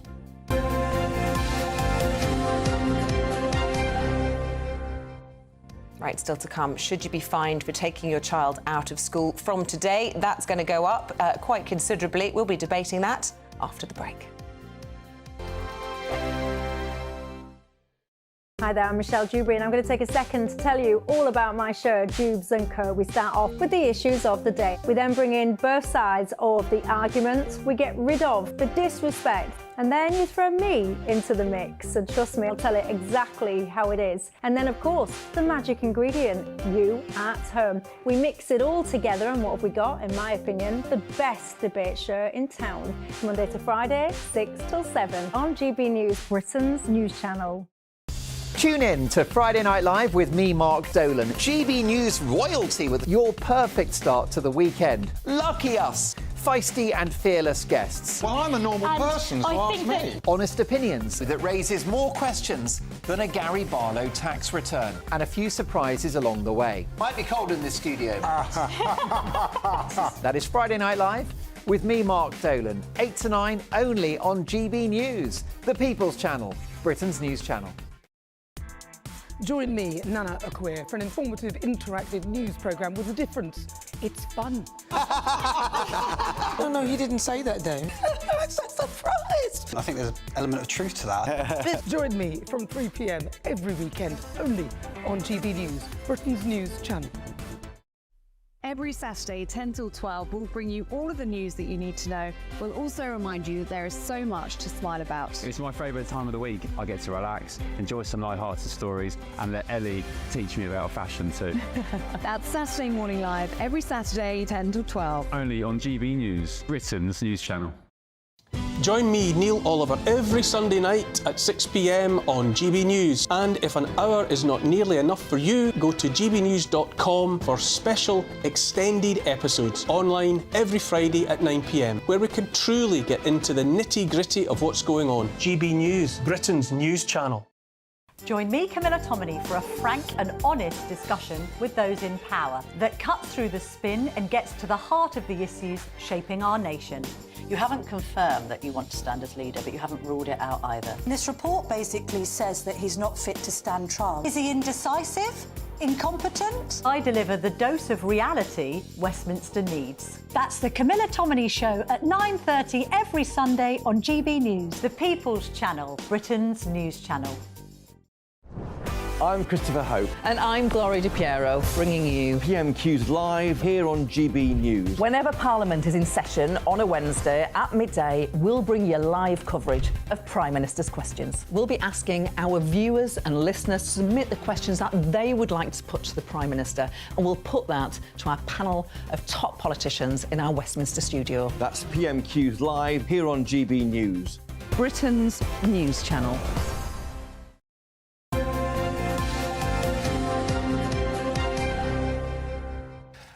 Look, we've been talking about this throughout the morning. Children going back to school for the start of the new academic year from today, and to mark this, fines have increased if you take your child out of school for a non-legitimate reason, like a holiday. Yeah, up to £80 if paid within 3 weeks and £160 if paid within 28 days. So we're asking the question today, should parents be fined for taking their children out of school? Joined by maths teacher and broadcaster Bobby Seagull, who believes parents should be fined. And the radio presenter Danielle Broadbent, who believes that they shouldn't. Good morning. Why should they not, Danielle? I would have thought this is just quite obvious. I actually don't think these fines are punitive enough, really, but it sort of says to me that parents now dictate the school curriculum, the school timetable, rather than the authorities. There's a few reasons, actually. I feel that, not all families and children should miss out on vacations with their families due to the costs, because obviously if you fly out to a foreign destination 2 days or so before the school holidays start, you're going to save yourself a couple of hundred, if not maybe £1,000. And it's not fair that families who don't have the luxury to be able to afford, school holidays in school holidays, that they should miss out on that crucial family bonding time, making memories that'll last a lifetime with the family. Well, there are some people that would say you can do holidays in this country on a budget. You don't have to go overseas. You can still have that bonding time as a family. I mean, some people say it's even a sort of sense of entitlement. This is from Widow, is what they've described it as, one of our listeners or viewers. If you can't afford a holiday flight abroad with children, then support your country by having one at home until your children are old enough to go it alone. This sense of entitlement is what's wrong these days. But the thing is, I priced up a holiday abroad with my children and found a deal online to go all-inclusive for a week for cheaper. You know, it's a no-brainer to me. Why would you go in the UK and, you know, spend the same amount of money, if not more, when you can be guaranteed a week in the sun, learning about another culture, learning languages even while you're there. There's a lot who of does that? Don't talk nonsense, Danielle. No one goes No, abroad to learn languages and do not things to learn like that. languages, but when you was on holiday, you do pick up certain, you know, phrases and things that you've learned in a classroom, which would support your learning. You know, So you don't go on holiday. But Danielle, where do you draw a line? I'm going to bring Bobby in, but where do you draw a line, Danielle? I mean, you could say, oh, the Oasis concert's on Thursday night, and my children, it's good for their whole... Broadens their horizons. It broadens their horizons to watch Liam and Noel up there on stage, and they should be able to go later on Thursday and be off school on Friday. That's a totally different debate. That's not a holiday. That's not, you know, a family bonding session for a week with your family making memories. And don't forget, on some of these holidays, you're not just going for the holiday. There might be a family wedding, a celebration that really you shouldn't be fined to attend family milestones within your family. Right. Well, Well, there is educational benefits of travel. I think you probably can argue, Bobby, that going abroad does, you know, open your mind up to other cultures, other way, that the world is a big place. But how disruptive is it, genuinely, to teaching, to a child's education? How detrimental? Because is this about revenue for the schools, or is this about the well-being and the future of that particular child and their class? Yeah, so good morning, Isabel, and good morning, Eamonn. So actually, when you think about it, this is all about why is attendance important. So firstly, as a mathematician, what is the data from the most recent years? So the 2022 to 2023 school year said that 150,000 children were severely absent. This meant that 150,000 kids missed half of all lessons. So that's obviously a small number compared to the big picture of like 10 million kids in school. But actually, the bigger concern is persistent absence. So this is when you miss a day or fortnight.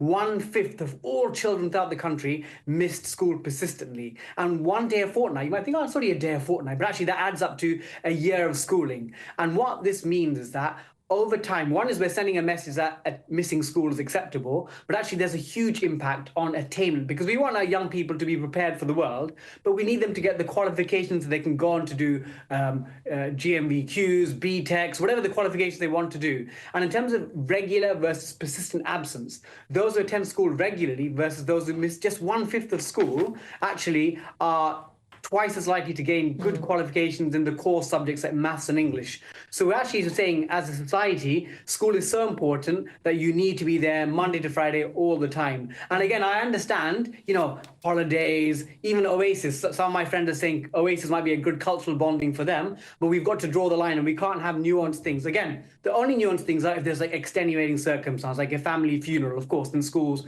will be understanding. So it's not about raising revenue, but it's about saying that actually attendance for schools is so important.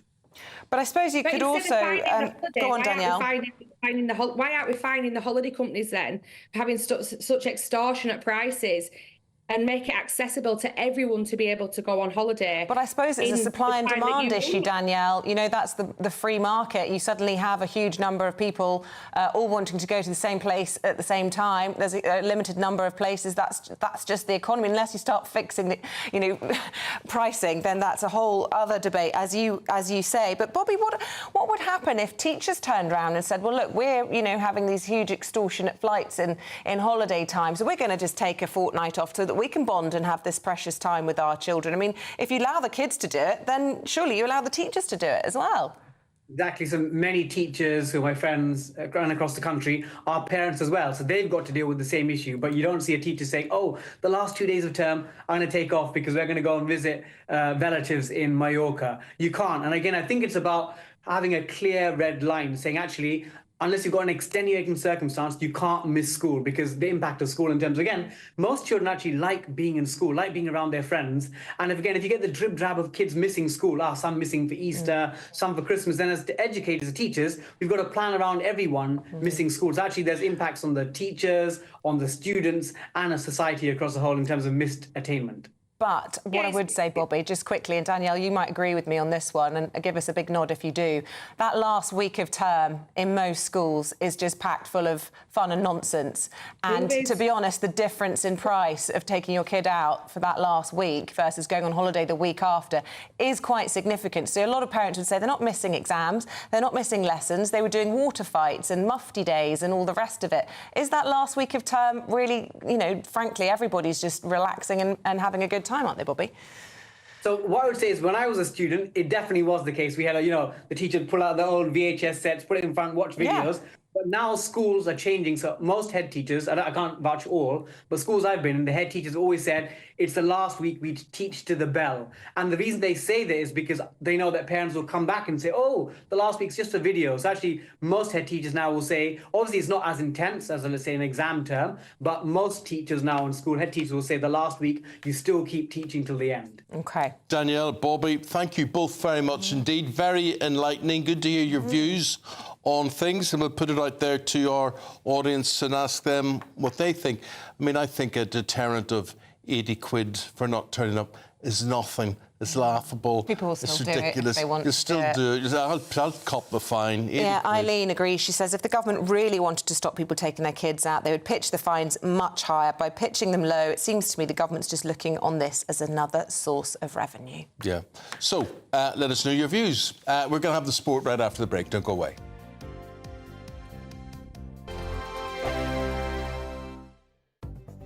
The latest GB News travel. Good morning, I'm Russell Holding. In North Yorkshire, the A64 is closed eastbound from Tadcaster Road to the A19 Fulford interchange for emergency repairs. In South Yorkshire, the A633 is closed each way along Rotherham Road at Monk Bretton in Barnsley for an investigation. In Gloucestershire, the A40 is closed each way between the Innsworth turnoff and the A38 at the Longford roundabout just outside Gloucester for an investigation. Train services are suspended between Corriton and Cardiff Queen Street because of a signalling problem. The M25 in Hertfordshire's reopened anti-clockwise from junction 19 at Watford to 18 at Chorley Wood after an accident. Still long delays though, with queues from junction 21 for the M1. In London, the A105 is closed along Green Lanes in Palmer's Green after an accident yesterday afternoon. And in Cornwall, the A390 remains closed each way between East Tap House and West Tap House after an accident yesterday evening. You can stay up to date throughout the day by visiting our website, gbnews.com. Good afternoon, Britain. Your lunchtime update on the stories that matter across the UK. From breaking news and insightful analysis, inspiring stories and lively debates. You're comparing yourself to a former Prime Minister. Which is it? Stay informed, stay updated, stay entertained. I just don't know how anyone would not want to be there. Every weekday from midday. We are Good Afternoon Britain, only on GB News. Britain's news channel. Join me, Camilla Tominey, for a frank and honest discussion with those in power that cuts through the spin and gets to the heart of the issues shaping our nation. You haven't confirmed that you want to stand as leader, but you haven't ruled it out either. This report basically says that he's not fit to stand trial. Is he indecisive? Incompetent? I deliver the dose of reality Westminster needs. That's the Camilla Tominey Show at 9:30 every Sunday on GB News, the People's Channel, Britain's news channel. Hi there, I'm Michelle Jubes, and I'm going to take a second to tell you all about my show, Jubes & Co. We start off with the issues of the day. We then bring in both sides of the arguments. We get rid of the disrespect. And then you throw me into the mix. And trust me, I'll tell it exactly how it is. And then, of course, the magic ingredient, you at home. We mix it all together, and what have we got? In my opinion, the best debate show in town. Monday to Friday, 6 till 7 on GB News, Britain's news channel. It's Patrick Christys tonight, and here we do things differently. It's explaining the absolute madness of this, doesn't it? It's explosive. I mean, this is very good. It's lively. 850. Your government sat there, Sean, and it did nothing. It's controversial. And the Middle East has been in turmoil since before I was born. It's everything you need to kickstart your evening. Everyone's had their Weetabix tonight. I love to see it. That's Patrick Christys tonight, weeknights from 9 p.m. only on GB News, the People's Channel, Britain's news channel.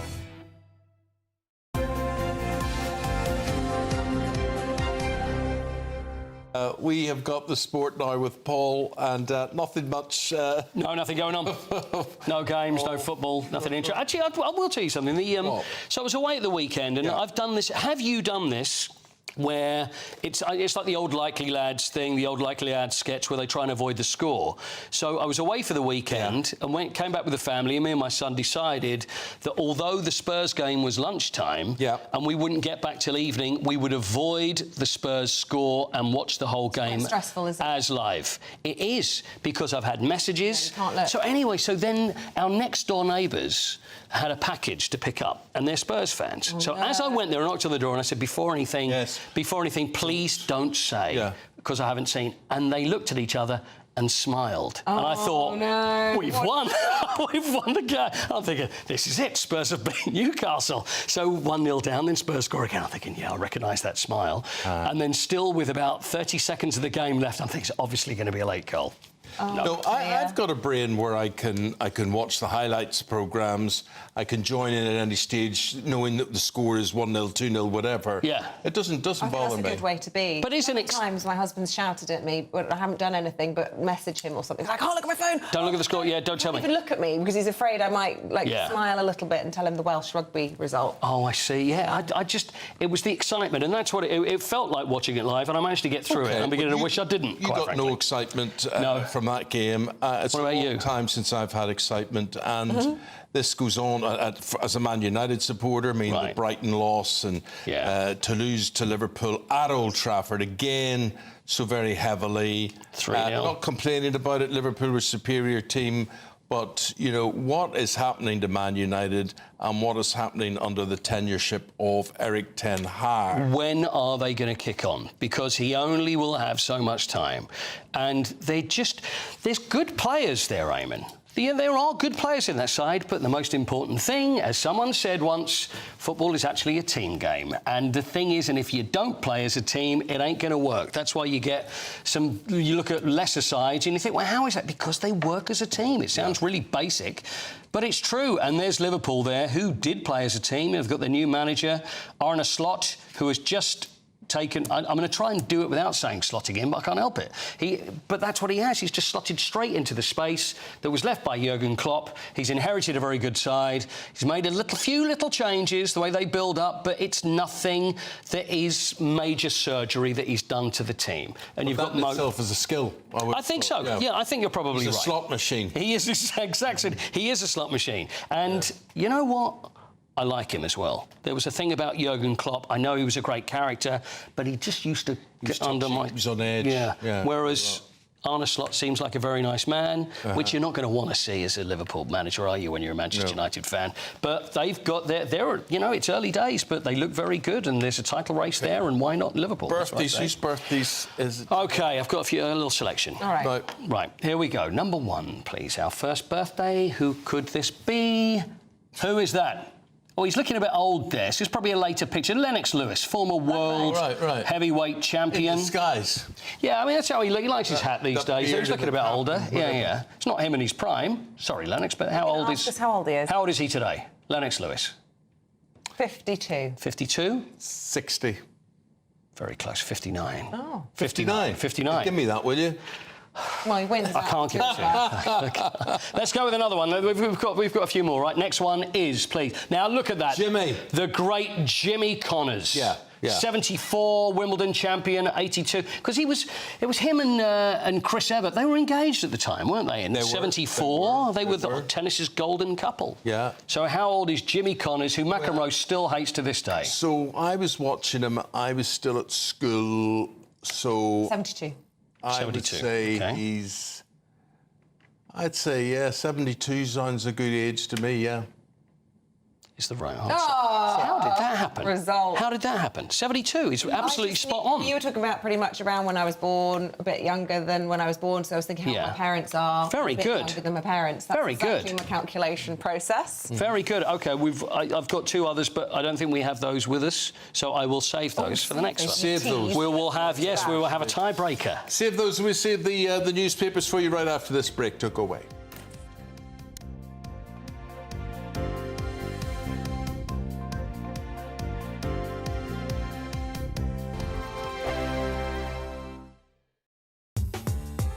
I'm Christopher Hope. From pop stars to politicians, I'll interview anybody in a pub who's got a political opinion. Join me every Friday on Spotify, Apple Podcasts, YouTube or gbnews.com, or wherever you get your podcasts. This is GB News, the People's Channel.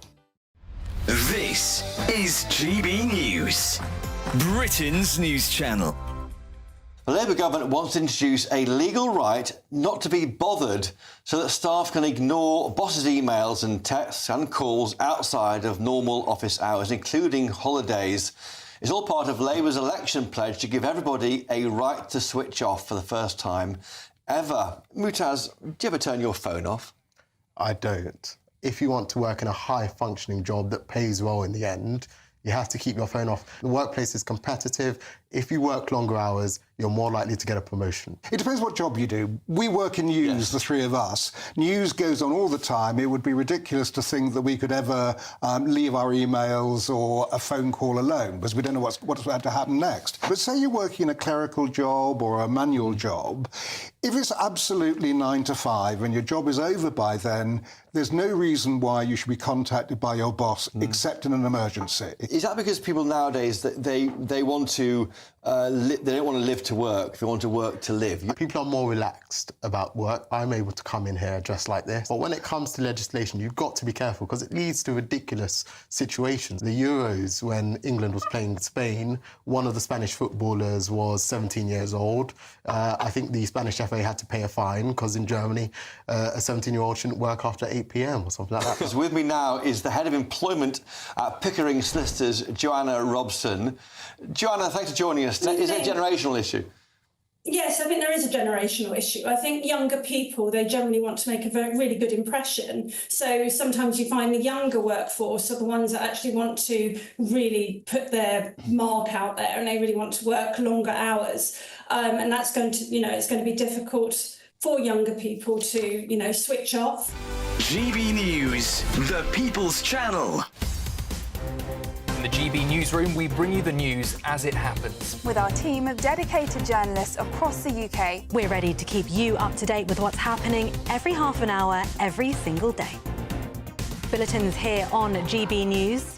The People's Channel. Britain's news channel. Join me, Neil Oliver, every Sunday night at 6 p.m. on GB News. And if an hour is not nearly enough for you, go to gbnews.com for special extended episodes online every Friday at 9 p.m, where we can truly get into the nitty-gritty of what's going on. GB News, Britain's news channel.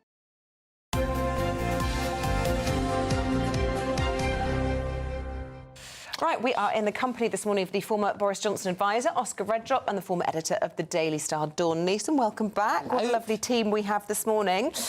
Oscar, race hate surge in schools. There's so many school stories. I suppose it's back to school, isn't it, today? Exactly. But this is in the Daily Mirror. It's their front page, and this is the Runnymede Trust, who campaign against racism, and they found a staggering increase in the number of kids sent home. Yeah, so it was brought about as well by a Freedom of Information request. Almost 60 children a day suspended from school last year.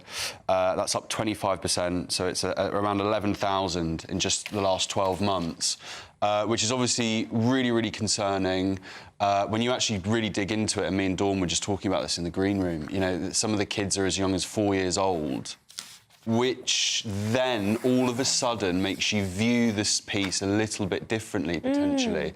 I think it's so crucial that obviously, every single child goes to school, they feel safe, they feel respected, and they feel like they're in a place that is going to be that safe space for them. But then, again, when you do look at it a little bit deeper, 4 years old? are we really labelling... Well, they don't understand what they're saying. They don't understand what... But all racism in anyone who's technically a child has to be rooted in the family home. Yeah, it's things they've heard, it's things they've seen, potentially.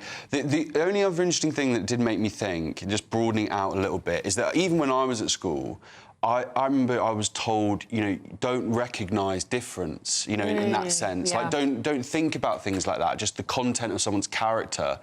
Whereas now, I think, and you'll know better than me, really, but my understanding is that kids at school now are actually told to recognise difference, told to identify it. Oh, I'm different to you, so you may feel like this around me. And I don't know, it's naive. I think there's something sad about that. I like the idea of, you know, don't acknowledge difference, just treat them as an individual and treat them exactly as another child. Exactly. So maybe it's an indication of that sad change, potentially. Yeah, I mean, we're an all-white panel, aren't we? But when we've, you know, I've got close friends of all different backgrounds, and I think of my friend of sort of Liberian background said to me that actually he really feels as though things in his lifetime got a lot better, and now they're going the other way. Yes, no. And what is the reason for that? I don't know if we know. I've got friends who go to football with who happen to be black. We grew up in the same part of East London together, and they feel now that the colour of their skin is more important than it has been, not to them, but more important than it has been for a long time. And even they don't understand it. I mean, you know, one said that, you know, the whole BLM thing made me think people are looking at me because I am black, where it never really entered my head for a while. But how you deal with how you send a 4-year-old and say, you are racist, put that in their heads when they're 4. But they have to be sanctioned for using that kind of language. It's a balancing act. The problem with this report, Isabel, is we don't know what language we're talking about. We don't know how they are defining racism.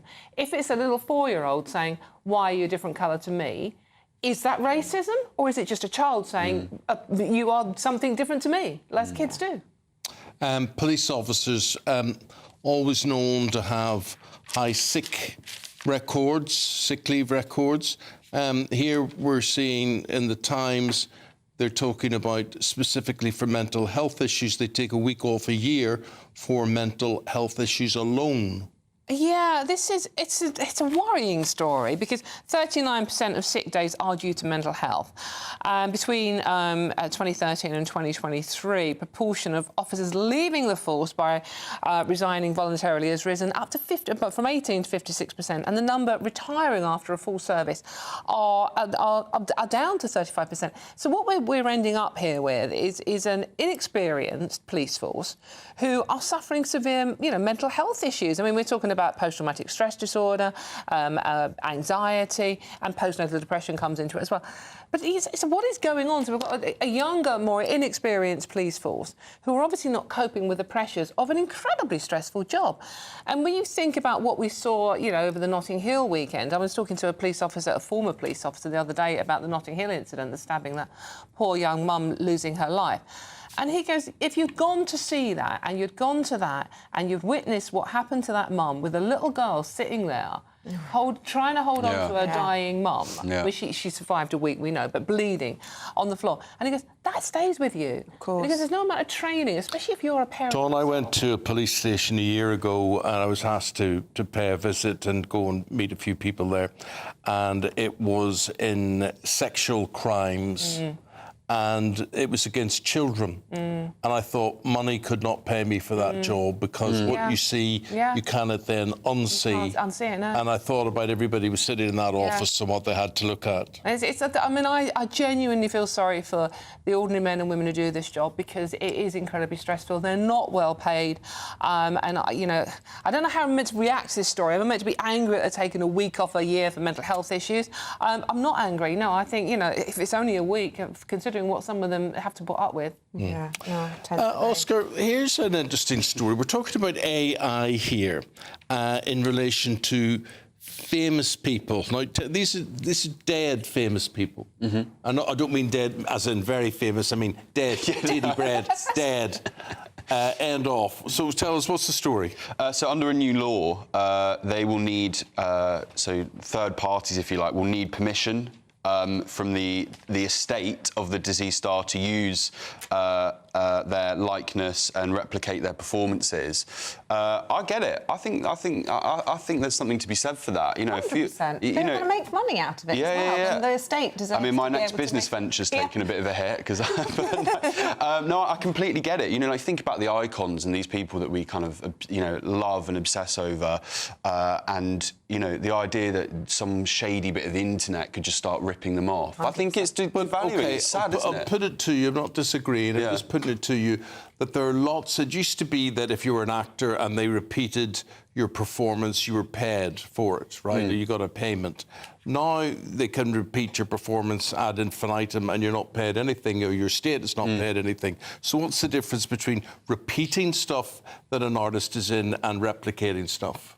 Because I think the replicating it takes it out of their control in a way. If you're merely repeating something that was on record, that was part of their work, then, you know, that's something different. But, you know, I know you're a huge Elvis fan, aren't you? If you started to see... Well, I guess he's actually an interesting example because people do completely...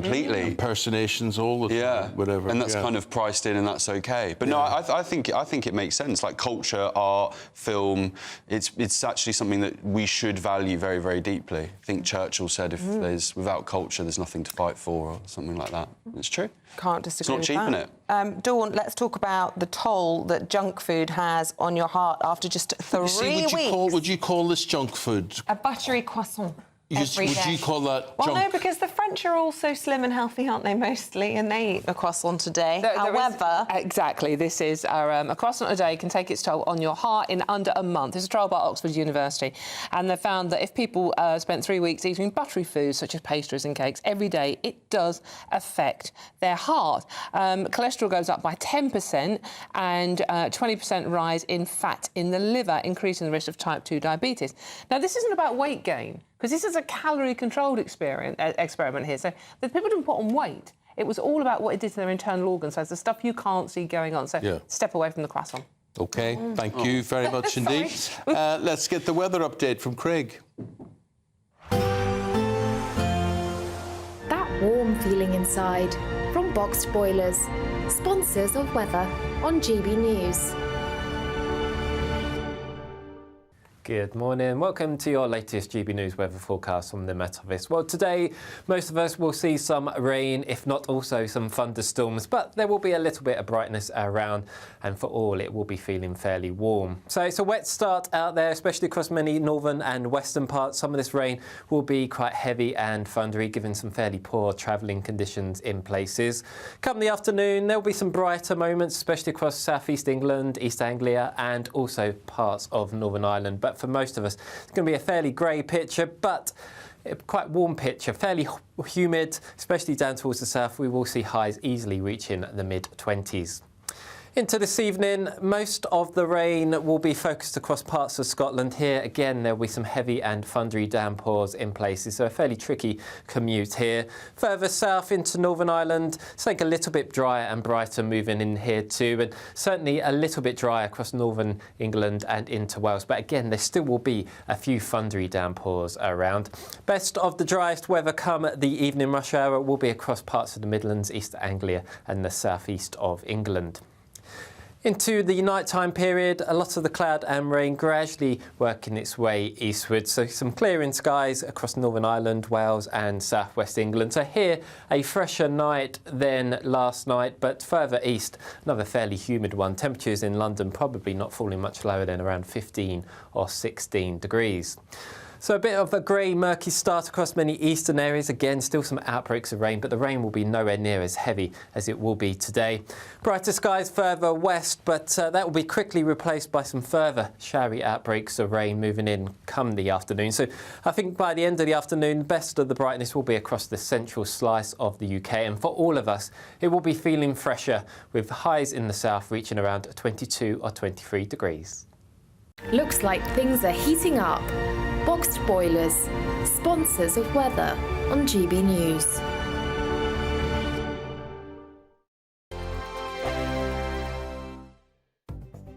The latest GB News travel. Good morning, I'm Russell Holding. In South Yorkshire, the A633 is closed in both directions along Rotherham Road at Monk Bretton in Barnsley for an investigation. Burton Road is also closed there. Train services are suspended between Corriton and Cardiff Queen Street. That's because of a signalling problem. On the M25 in Essex, 2 out of 4 lanes are closed anti-clockwise. There's an accident between junctions 29 and 28 from the A127 to the A12. There are long delays with queues roughly halfway halfway back to junction 30 for the A13. On the M25 in Kent, the inside lanes closed clockwise just after junction 2 for the A2, where a lorry has a puncture causing delays. And on the M26 in Kent, it's taking around 40 minutes in westbound queues approaching the M25 because of roadworks. That's the latest. You can stay up to date throughout the day by visiting our website, gbnews.com.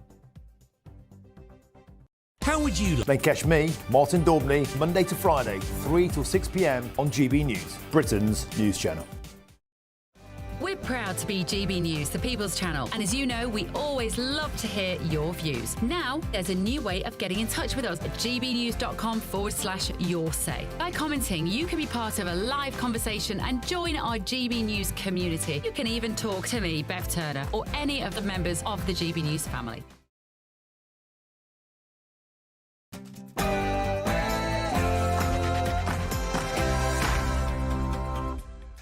Hello there, very good to see you. Schools are back today, so are we.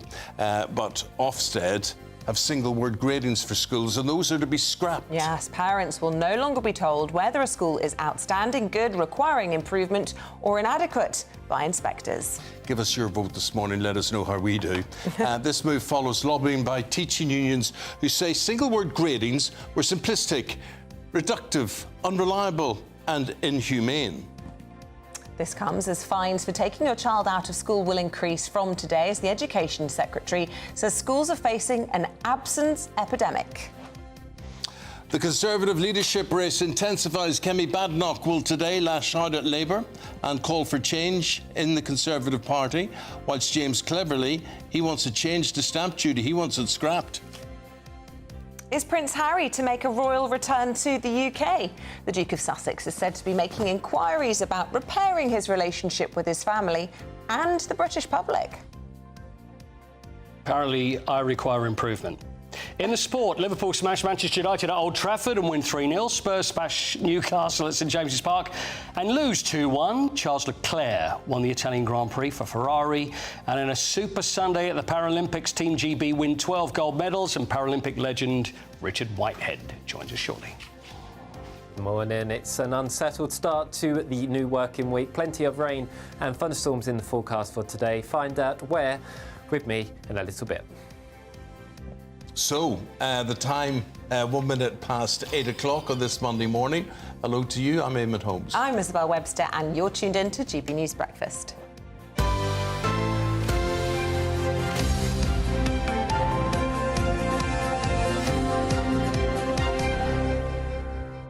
Today. You're always outstanding, by the way, Quatty. Oh, now come on. Having any of that, requires improvement nonsense. I always require improvement. Outstanding. Always rated outstanding. Just saying. What was rated outstanding? Quatty was being self-deprecating in the headlines there, saying. Were you not listening to me again? Were you not listening to me again? I never do. The prose, the way I deliver it, everything, you're just not listening, are you? Requires improvement. I could say things about him in the headlines. You'd have no idea. No idea. Well, OK, were you rating yourself or our programme? No, I was rating myself. Oh, right. Requires improvement. And I upgraded him. He upgraded him. And you, I know what you're going to say, so please don't say it. Well, leave me out of it. The reason we're talking about all of this is today is the start of a new academic year. And for parents, it marks the day that fines for term time absences goes up. Yeah, the cost of those penalty charges is increasing to £80 if paid within 3 weeks and to £160 if paid within 28 days. What's the point? I mean, that's not much at all, really. And this comes as Ofsted grades are due to be more transparent. Yes, so it is a new school term. It's also a new parliament, and the Tory leadership race is hotting up, with the candidate James Cleverly saying he would abolish stamp duty in order to get more people onto the property ladder. Kemi Badenoch, she's one of his rivals. She'll be launching her campaign for the leadership with a speech later this morning. The first hopeful will be eliminated by Wednesday this week. Well, let's speak to our political correspondent, Catherine Forster. It's that first day of term feeling in Westminster and up and down the country, isn't it? Yes, it is. Good morning, Eamonn and Isabel. Back to school and back to Parliament. In terms of school, we're seeing a couple of changes. The Ofsted, those one-word judgments on a school of outstanding, good, requires improvement or inadequate are gone as of now. This has come as a direct result of the suicide of head teacher Ruth Perry last year. So instead, they will continue with the sort of subheadings of quality of education, behaviour and attitudes, personal development, leadership and management.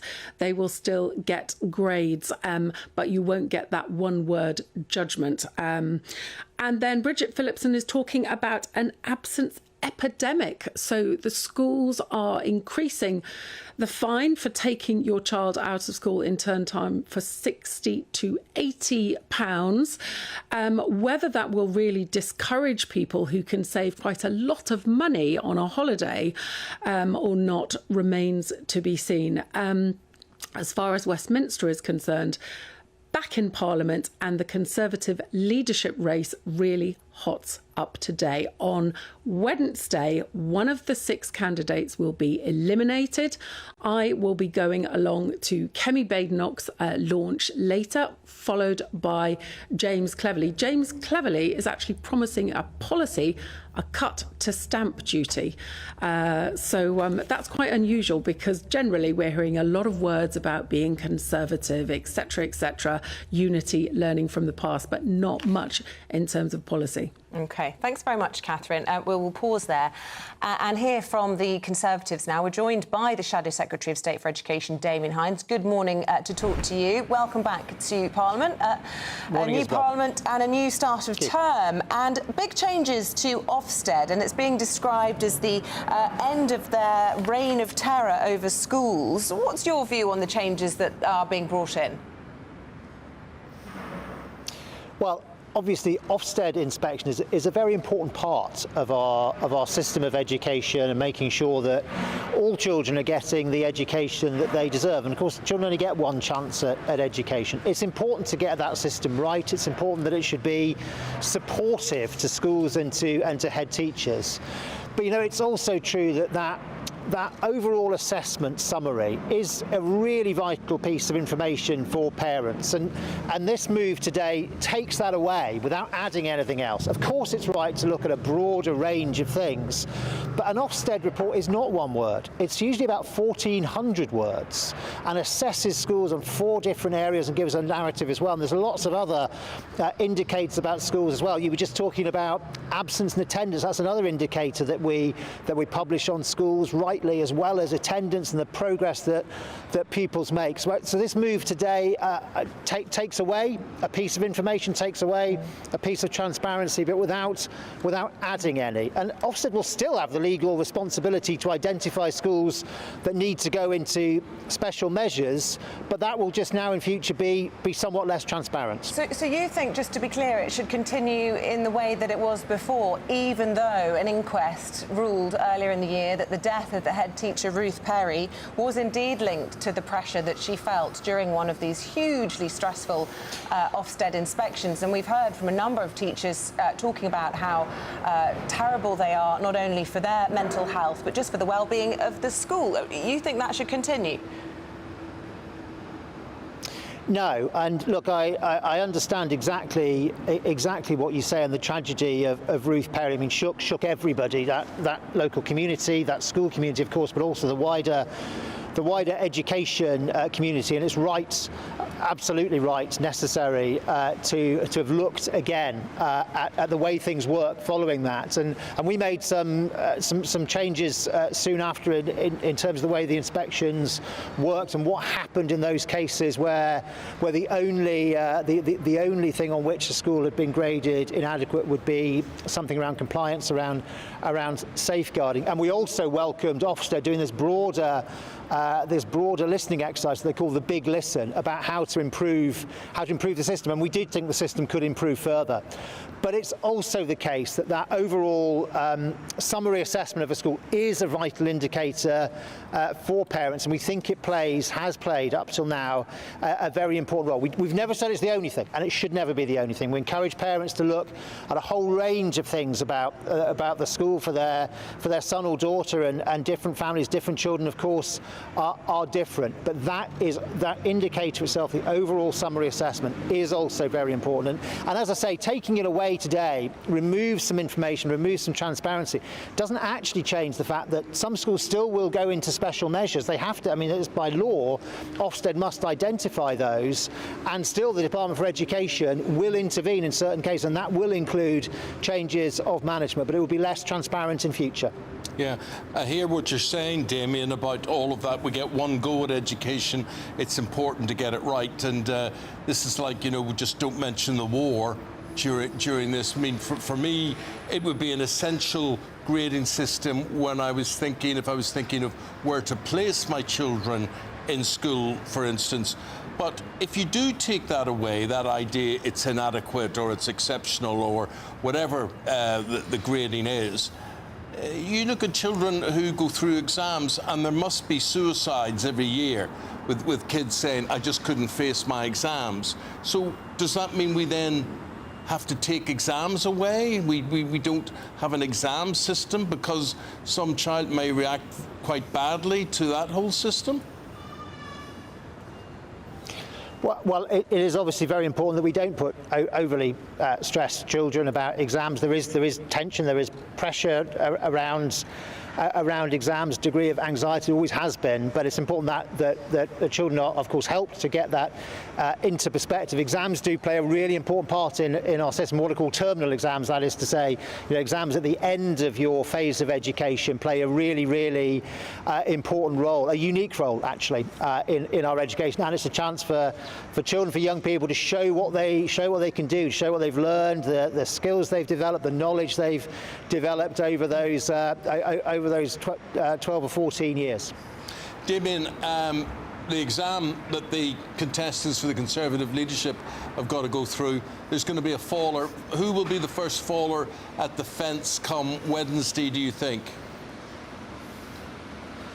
Eamonn, I don't know the answer to that question. I tell you what, I do believe, really genuinely, I think we've got 6 really good candidates in this leadership contest. And I think it's more than a contest. It's really important that it's a discussion.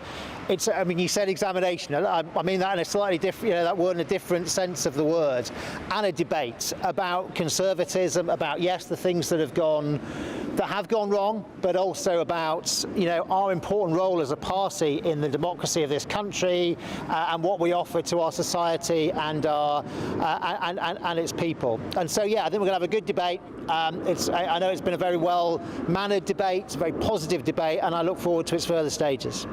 Can I ask you about the Labour's plans to cut winter fuel payments? You'll be aware that Lucy Powell was doing the rounds of the studios yesterday for the government, and she said that they had to make this cut because it was going to cause a crash of the economy. And the Daily Express leading with it on their front page this morning, saying that they had to axe it to stop a run on the pound. Yeah. I know. I mean, of all the bizarre claims, look, there are financial pressures in government. There are always financial pressures in government. Whenever you join a government department, the first thing, or in the first day's briefing, they tell you about the unfunded pressures. But then you have to make choices. You have to manage the finances. That's true in an individual department, and it's true across government from the in aggregate for the Treasury. You make choices, and this government is making choices about how they are going to spend money, where they are going to spend money, and taking it off pensioners right down to that really quite low level of income at which pension credit is payable. And indeed, we know that even lots of people who do get pension credit are eligible, do not claim, and therefore will also have it taken off them. That is the wrong choice to make. Just lastly, I know we're out of time, but I just really have to get your reaction to the news overnight coming out of Germany, this win in the regional elections for the AFP. This is being reported here, certainly, in a number of the broadsheets, as its first big win in the country since the Nazis, and obviously in the historical context, hugely significant for Germany. What's your take on that? Yes, look, obviously we all look at these things with the AfD in Germany, and of course it's a matter of concern what happens in other countries. We have to see how it develops, and of course we know that the other part. Well, we've heard a little bit so far about how the other parties will deal with and won't deal with in terms of working together with the AfD. Fundamentally, of course, this is a matter for the German people and the German polity. But of course, it's something we follow with close interest and keeping a close eye upon. Damian, leave it there. Thank you very much indeed for your time and attention today. Thank you. That's Damian Hinds, who's the Shadow Secretary of State for Education.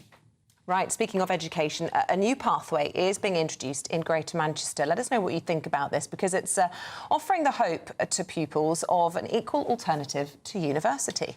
The Manchester Baccalaureate will see students gain technical qualifications which are both valuable to them, whilst also being desirable to employers. Sophie Reaper reports.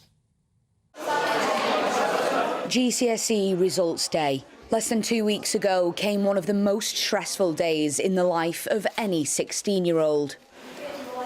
But by next summer, this day could look very different indeed for some pupils in Greater Manchester. That's because as students return to the classroom today, many in this part of the country will begin their Manchester Baccalaureate, or MBAC. The MBAC is an equal alternative to the university route. It's a path to all the amazing jobs and opportunities we've got in a city like ours. At the moment, the kids can see the skyscrapers, but they can't see that path for how they go there and how they work there. The MBAC aims to give students a qualification that employers in Greater Manchester value most, helping young people to build their careers whilst also boosting the region's economy. The university route is pushed on almost everyone within the country, and especially within Greater Manchester, but 2/3 of young people don't follow that route at all, and so they're kind of left in the dark of where to go and what to do with their future. For many pupils, academia and university isn't the right path, but now the MBAC could give them the technical route they actually need. I always hear all the time, I want to do an apprenticeship, I don't want to go to university, but there's just no routes. So I think having a system that will actually impact like the local young people and that will actually be useful and practical and also local to them as well is just going to be so beneficial for us all. From today, MBAC pupils will study specific subjects linked to certain skills. Then, when they turn 16, they will take BTECs or T-levels, which will act as a springboard for their future career. But what about the students across the rest of the UK? We believe this could be a template for all parts of the country, but it absolutely could be an L-back in Liverpool or a B-back in Birmingham. It's about creating those two clear, equal routes. Going forward, it's hoped the MBAC will be the start of a new beginning, helping students to choose the path that is best for them and their future. Sophie Reaper, GB News. And just your reaction to the start of the new term in schools in general. What are folks saying? Well, it's interesting. We've been talking about these fines for taking kids out. David says when our children were under 13, we took them out most years. Teacher would give maths and they did a project on holiday, no issues. Dave says, my wife's been a teacher for 30 plus years. I often wish I could take her out of school for a cheap holiday during term time. We've been ripped off for holidays for decades and I've got at least another 10 years before she finally retires. KB says school holidays, unlike teachers, not everyone has 13 weeks off. Extortion, prices on school holidays. It's no wonder parents take their children out of school. Why not stagger the holidays and clamp down on greedy travel operators? And John says, most parents only get 4 weeks off plus bank holidays. I've only managed to get 1 week off in the school holidays this year. Employers can't have everyone off at the same time and my kids have missed out on time with me because everyone's crammed into school holiday periods. Surely time with parents is just as beneficial as school. Keep those thoughts coming in. OK, let's find out what else is coming into the newsroom on this Monday morning. And Germany's anti-immigration alternative for a Germany party is celebrating an historic success. Big victory in the east of the country. The AFO won almost a third of the vote, 9 points ahead of the Conservative CDU and far in front of Germany's three governing parties. The AfD came a close second in Sunday's other big state election in the Move populous neighbourhood state of Saxony. Protests in Israel. Thousands of people in Tel Aviv and Jerusalem have been filling the streets after the killing of 6 hostages in Gaza. IDF soldiers recovered the bodies of the hostages, who Israel say were killed moments before troops reached them. The Hostages Families Forum, which represents relatives of those held in Gaza, blamed the deaths on Prime Minister Netanyahu's failure to secure a deal with Hamas. SNP leader John Swinney's promised to make the party an election-winning organisation, vowing to lead it to victory in the final day of the conference in Edinburgh. In his keynote speech, he also highlighted getting a ceasefire in Gaza as a priority.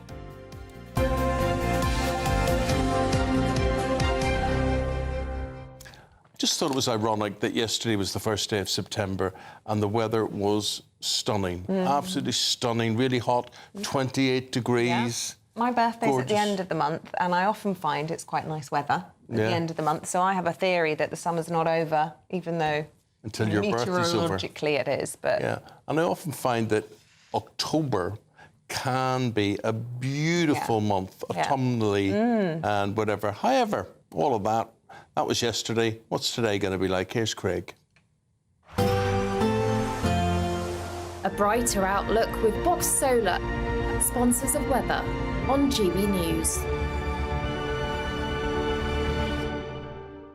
Good morning. Welcome to your latest GB News weather forecast from the Met Office. Well, today, most of us will see some rain, if not also some thunderstorms, but there will be a little bit of brightness around, and for all, it will be feeling fairly warm. So it's a wet start out there, especially across many northern and western parts. Some of this rain will be quite heavy and thundery, giving some fairly poor travelling conditions in places. Come the afternoon, there will be some brighter moments, especially across southeast England, East Anglia, and also parts of Northern Ireland. But for most of us, it's going to be a fairly grey picture, but a quite warm picture, fairly humid, especially down towards the south. We will see highs easily reaching the mid-20s.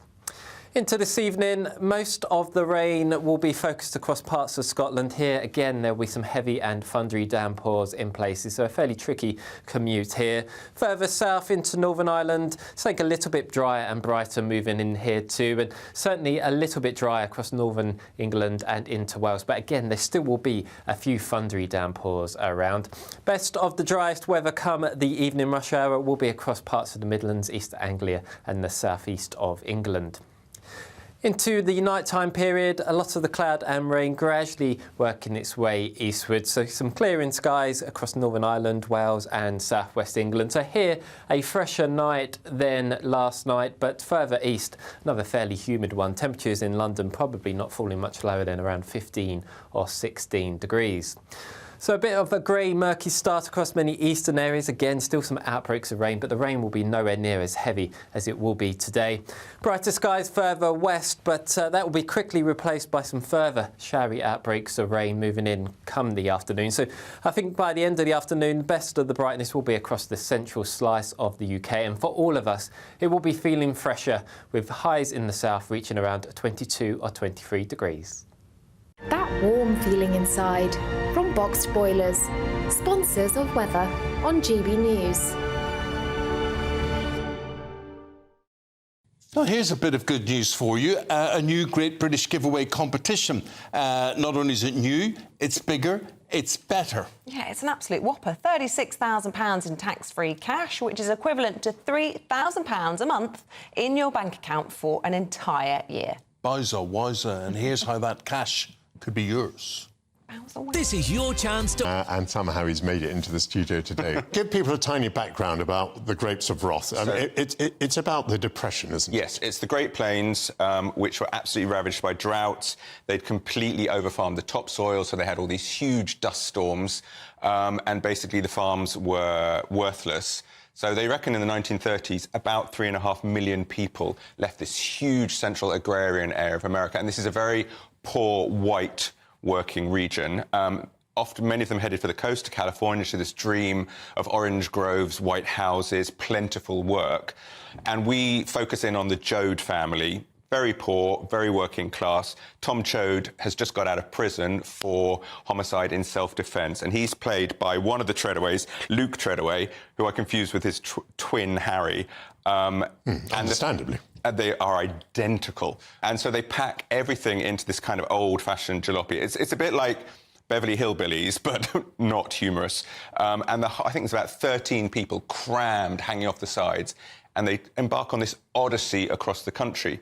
So there's all these huge themes about migration, about prejudice. They are viewed as an underclass by other Americans. So although they're migrants, they're not quite immigrants, but they're treated very poorly, as almost subhuman. When they get there, the dream turns out to be false, the pay is terrible, and then very often when they take the job the next day, the pay is halved. It's a terrible life. It's a very angry novel. It's an angry, dark novel. GB News, the People's Channel. It's Patrick Christys tonight, and here we do things differently. It's explaining the absolute madness of this, doesn't it? It's explosive. I mean, this is very good. It's lively. 850. Your government sat there, Sean, and it did nothing. It's controversial. And the Middle East has been in turmoil since before I was born. It's everything you need to kickstart your evening. Everyone's had their Weetabix tonight. I love to see it. That's Patrick Christys tonight, weeknights from 9 p.m. Only on GB News, the People's Channel, Britain's news channel. Are the newspapers getting you down? My wife didn't divorce me that month. Struggling to separate the wheat from the chaff? I know that it's a bit of a circus at the best of times. Well, don't worry. Headliners has got you covered. We'll take the burden of reading the day's news, and if we get depressed, who cares? It's an occupational hazard, frankly. That's Headliners on GB News from 11 p.m. till midnight, and the following morning, 5 till 6 a.m. on GB News, the comedy channel. Nah, just kidding. Britain's news channel.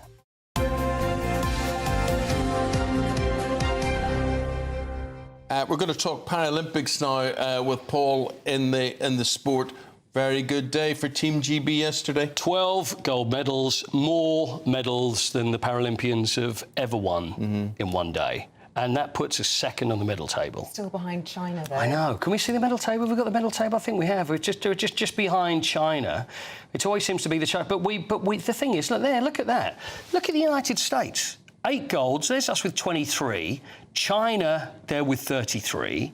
And then Brazil and France and Australia a bit behind us there. But always seem to have a great Paralympic Games, but just behind China, just about. China seem to have more contestants than anybody else, well, it's more a huge competitors. Country, isn't it? Yeah, exactly. The population of China is. I'm going to Google that whilst you talk amongst yourselves. I think that'd be a good idea. But anyway, you know, we've got a friend of ours who is one of the most successful Paralympians we've ever had. Yeah. Gold medalist, London 2012. Gold medalist in Rio. Silver medalist in Tokyo. I can't count. 40 marathons in 40 days. Spencer Matthews, eat your heart out. It's Richard Whitehead. We've got Richard Whitehead. Morning, Richard. Morning, Paul. Morning, guys. Morning. Hi, Richard. Richard, I really am impressed because everybody was making, such an amazing thing Spencer Matthews did, 30 marathons in 30 days, and then Paul just mentioned to me, you're 40 in 40 days, so congratulations on still being alive. And they've got no legs as well. So, exactly. Even more impressive. Well, I mean, that really was an achievement. But I don't know, what would you rate? We'll talk about the current Paralympics in a second, but what would you rate your proudest moment? Because I'm mentioning gold medals there, and you're appearing at 3 games, and then everything else. What's your actual favourite moment that you lay there thinking about and think that was it for me? I think London 2012 was such an iconic Games, not only for myself but the rest of the Paralympic team, and it gave the public an insight what Paralympic sport's really about and the impact that it can have. And for me, that was more about the team and the impact, but just to be a small part of that was fantastic. What is it that we're doing so well here in the UK? I mean, yesterday was our best Paralympic medal haul ever, and I just looked up the population of America. 333 million. Population of China, 1.4 billion. We've got a humble 66 million, and yet there we are, very much securely second in the medals table. Yeah, I think for me it's the support network, the likes of the National Lottery supporting the athletes and all the facilities that are available to the athletes. the mindset of the athletes. You look at some of the teams as well, like the swimming team yesterday, gold after gold after gold. Rowing yesterday won 4 gold medals. It was an incredible day for Paralympics GB. And I think the real mindset of the Paralympic athletes is not just to go and compete, like Eamonn was saying, but actually go and win, make a statement, and actually bring back gold for their communities. There's a Paralympic athlete in every community in Great Britain, whether it's Wales, Scotland, England or Northern Ireland, and it's important those athletes now go back into their communities, support and inspire those athletes for the next generation. These young people are the leaders of tomorrow, and we need more representation within the disability community. You know what, we talk about generations, but the thing is there's athletes that have gone through generations. You know, if we look at Hannah Cockcroft, she was with you at 2012, wasn't she? And then there's Johnny Peacock as well that we're going to see today. And there's so many that still have a very long career. Now, why is that Paralympians had such a long athletic career?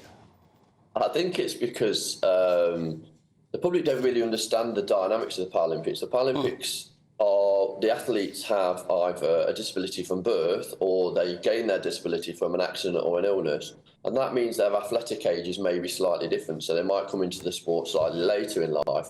Or the support networks are so good now. So the programmes that are developed are across Olympic and Paralympic athletes. So the Paralympic athletes are now accessing the same kind of high quality facilities and coaching as their able-bodied counterparts, and that's really important for the progress of the sport, and you're seeing the rewards of that.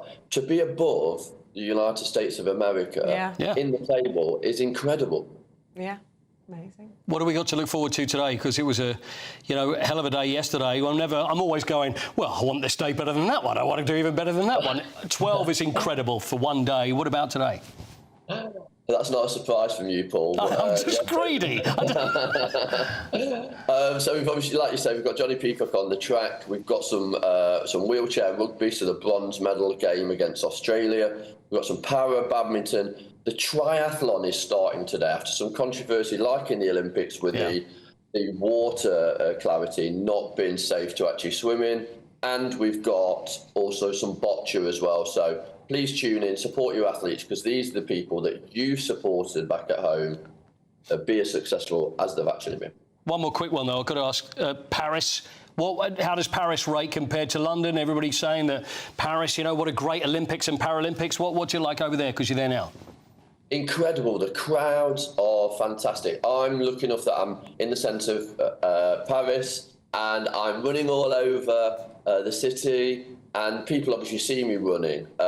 So I'm getting a lot of vibes around the Paralympics is welcome in Paris, which is great, but also they're embracing the movement of inclusivity. And I'm a bit worried about the state of the hotel room, though, to be honest with you. The hotel room is not looking quite as lavish as I'd expected, though, to be honest with you, Richard. Where were you, in the stock room there? It's not great. It's not as bad as the Olympic Village, I think, but it's not great. Well, listen, thanks for your time this morning, and continue to have a good games. Hope you enjoy the rest of them, working away there as you are, but appreciate hearing from you. Thanks very much. Bye-bye. It's so many of the personal backstories as well that really captures the imagination of the Paralympics, isn't it? I mean, there's those 2 Afghan veterans who've won the double gold, and you think of what they've done for us already, and then to go on and win medals is phenomenal, and you just sort of, as he was saying so clearly there, it's just inspirational, really. Well, Sabrina Fortune, a quick word on her. Shot put gold that she won. She broke the world record. And this is F20. And, and I don't think there's anything wrong that you can have a quick look and see this is like an intellectual impairment. So it's difficult for her to understand new techniques and strategies, and it's a very technical event. So to actually do that and then break the world record and win gold medals is magnificent. I'm just sensing. We've got the astrologer. Oh, gosh. Get all those pictures out of the way. We've got the astrologer Russell Grant to hear his thoughts on the winter fuel allowance and plans to scrap it. I thought you were doing Max Bygraves for a minute. I'll tell you a story. Practicing for some swimming. Yeah, it's all to come. Russell Grant after this stuck away.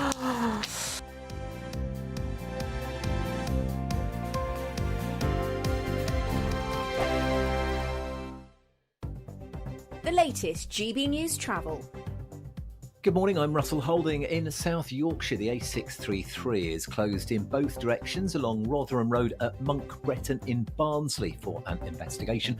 Burton Road is also closed. On the M6 in Warwickshire, there's a lane closed southbound where someone has a puncture between junction 1 at Rugby and the M1A14 Catthorpe interchange. Train services are suspended between Corriton and Cardiff Queen Street because of a signalling problem. On the M25 in Essex, 2 out of 4 lanes are closed anti-clockwise after an accident between junctions 29 and 28 from the A127 to the A12. There are queues halfway back to junction 30 for the A13. On the M26 in Kent, it's taking half an hour in westbound queues approaching the M25 because of roadworks. And in Wiltshire, the A4 is closed each way northeast of Bath after an accident. That's the latest. You can stay up to date throughout the day by visiting our website, gbnews.com. I'm Christopher Hope. From pop stars to politicians, I'll interview anybody in a pub who's got a political opinion. Join me every Friday on Spotify, Apple Podcasts, YouTube or gbnews.com, or wherever you get your podcasts. This is GB News, the People's Channel. Join me, Neil Oliver, every Sunday night at 6 p.m. on GB News. And if an hour is not nearly enough for you, go to gbnews.com for special extended episodes online every Friday at 9 p.m, where we can truly get into the nitty-gritty of what's going on. GB News, Britain's news channel. In the GB Newsroom, we bring you the news as it happens. With our team of dedicated journalists across the UK, we're ready to keep you up to date with what's happening every half an hour, every single day. Bulletins here on GB News, the People's Channel, Britain's news channel. Tune in to Friday Night Live with me, Mark Dolan. GB News royalty with your perfect start to the weekend. Lucky us. Feisty and fearless guests. Well, I'm a normal person, so ask me. Honest opinions that raises more questions than a Gary Barlow tax return. And a few surprises along the way. Might be cold in this studio. That is Friday Night Live with me, Mark Dolan. 8 to 9, only on GB News, the People's Channel, Britain's news channel. I'm Christopher Hope. And I'm Gloria Di Piero, bringing you PMQ's live here on GB News. Whenever Parliament is in session on a Wednesday at midday, we'll bring you live coverage of Prime Minister's questions. We'll be asking our viewers and listeners to submit the questions that they would like to put to the Prime Minister, and we'll put that to our panel of top politicians in our Westminster studio. That's PMQ's live here on GB News, Britain's news channel.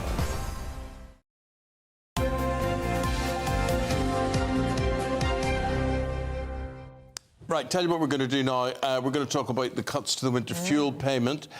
10 million pensioners will be reckoned to be worse off, but some will feel it more than others. Yeah, that's right. Dementia campaigner and carer for 40 years, Russell Grant, has said that what Starmer's doing is heartbreaking. So let's speak to the man himself and find out how heartbreaking it is and why you motivated so much. I mean, you would be affected by this, I would imagine, Russell. Yeah, I'm 73 now. Morning, Eamonn. Morning, Isabel. Morning. I'm 73 now, but I don't need it. But I'm concentrating on the fact that my grandmother had dementia, which in fact was Alzheimer's. And then my mother passed during COVID with early stages of dementia. And people with dementia rely totally on the people around them. And that means carers are very often loved ones. They have to rely on the people, relatives, because unlike other diseases or illnesses, cardiac, cancer, where a person can actually say, I don't feel particularly well today, can you help me? A dementia patient can't. And that's why when this winter fuel payment has been cut or is cut, then people with dementia will suffer, basically, because who do they apply to? If you've got dementia, the advice or the instruction from many ministers or government is to go online and apply for pension credit. Have you ever lived with or been around a person with dementia. They can't go online. They can't apply for pension credit. And so therefore they will suffer. And that's what really, really upsets and bothers me. Russell, I totally understand. My own grandmother had dementia, and it is incredibly horrible to see someone you love sort of lose, you know, the light really inside them. But so many parts of their lives rely wholly on their carers, their family, whoever's around them. You know, playing devil's advocate, obviously, you know, is this not just one of the other elements of their life that will have to be taken on by people like you, that you'll have to apply for the pension credit, as Labour would say. You'll have to get the app for the Department for Work and Pensions. However awful that is, they're already dependent on you for so much. Just add this to the list. And my mother was. My brother and my niece helped with my mother. It was my mother and I who looked after my grandmother. It is difficult because if you have somebody who is lonely, who is isolated, who hasn't got that help, what happens to them? Yeah. They won't even consider getting on a telephone and ringing up the DWP. Yeah. And the trouble is, you've got nearly 1 million people not even applying for pension credit, whether without dementia or not. And Rachel Reeves is wanting to save money. But if all those people do get on and apply for pension credit and get it, then any savings will be lost because it will go out through pension credit. So I don't quite understand the thinking here. And certainly with a dementia sufferer, thinking is something that they cannot do. And so therefore, how do you help them? 3 of the major dementia and Alzheimer's charities do have helplines, 2 in particular, Dementia UK and the Alzheimer's Society. But it's getting to those people who are suffering with dementia, who don't have the loved ones, don't have the carers, and are living in a care home. What are those? I mean, what's going to happen to those people? It's a very emotive subject. Yeah. And you do have to make provision because you've got to help those who can't help themselves. An emotive subject, and yet here we heard yesterday from the Commons leader, Lucy Powell. I don't know if you saw it. She was doing the media round saying they had to cut this because there was going to be a run on the pound. And if they didn't cut this particular element of all of the things that they could cut, the winter fuel payments, then the economy would have crashed. I do find that rather ludicrous, and I mean, how can saving 1 billion, is it 1.2 billion? 1.4, I think, yeah. 1.4 billion? Anyway, around about 1 million will be saved by cutting the winter fuel allowance. And as I say, if everybody then rushes in and applies for pension credit, that will be lost anyway. I do not see how financial markets are going to judge their own future by people not getting their winter fuel allowance. It's hardly a huge amount of money. Okay. But also that winter fuel payment is a lot of money to those people who can't apply. You know, I listened to a radio phone-in yesterday, and you had a chap called Richard come on and a lady called Joy. In the end, the lady called Joy was offering to pay the winter fuel allowance for the chap called Richard. That's what it's come to. I mean, what are they going to do? How are they going to get to those people who can't pick up the phone or go online? You've got a lot of people thinking about this more and talking about it. Russell, thanks for your time today. Good luck with what you've got to do. We've got to leave it there, I'm afraid. Thank you very much. Thank you, Eamonn. Good to see you so again. Much. Yeah, thank you, Isabel. Bye-bye. Thank you. With that, we'll take a short break. Back with Dawn and Oscar with the newspapers right after this.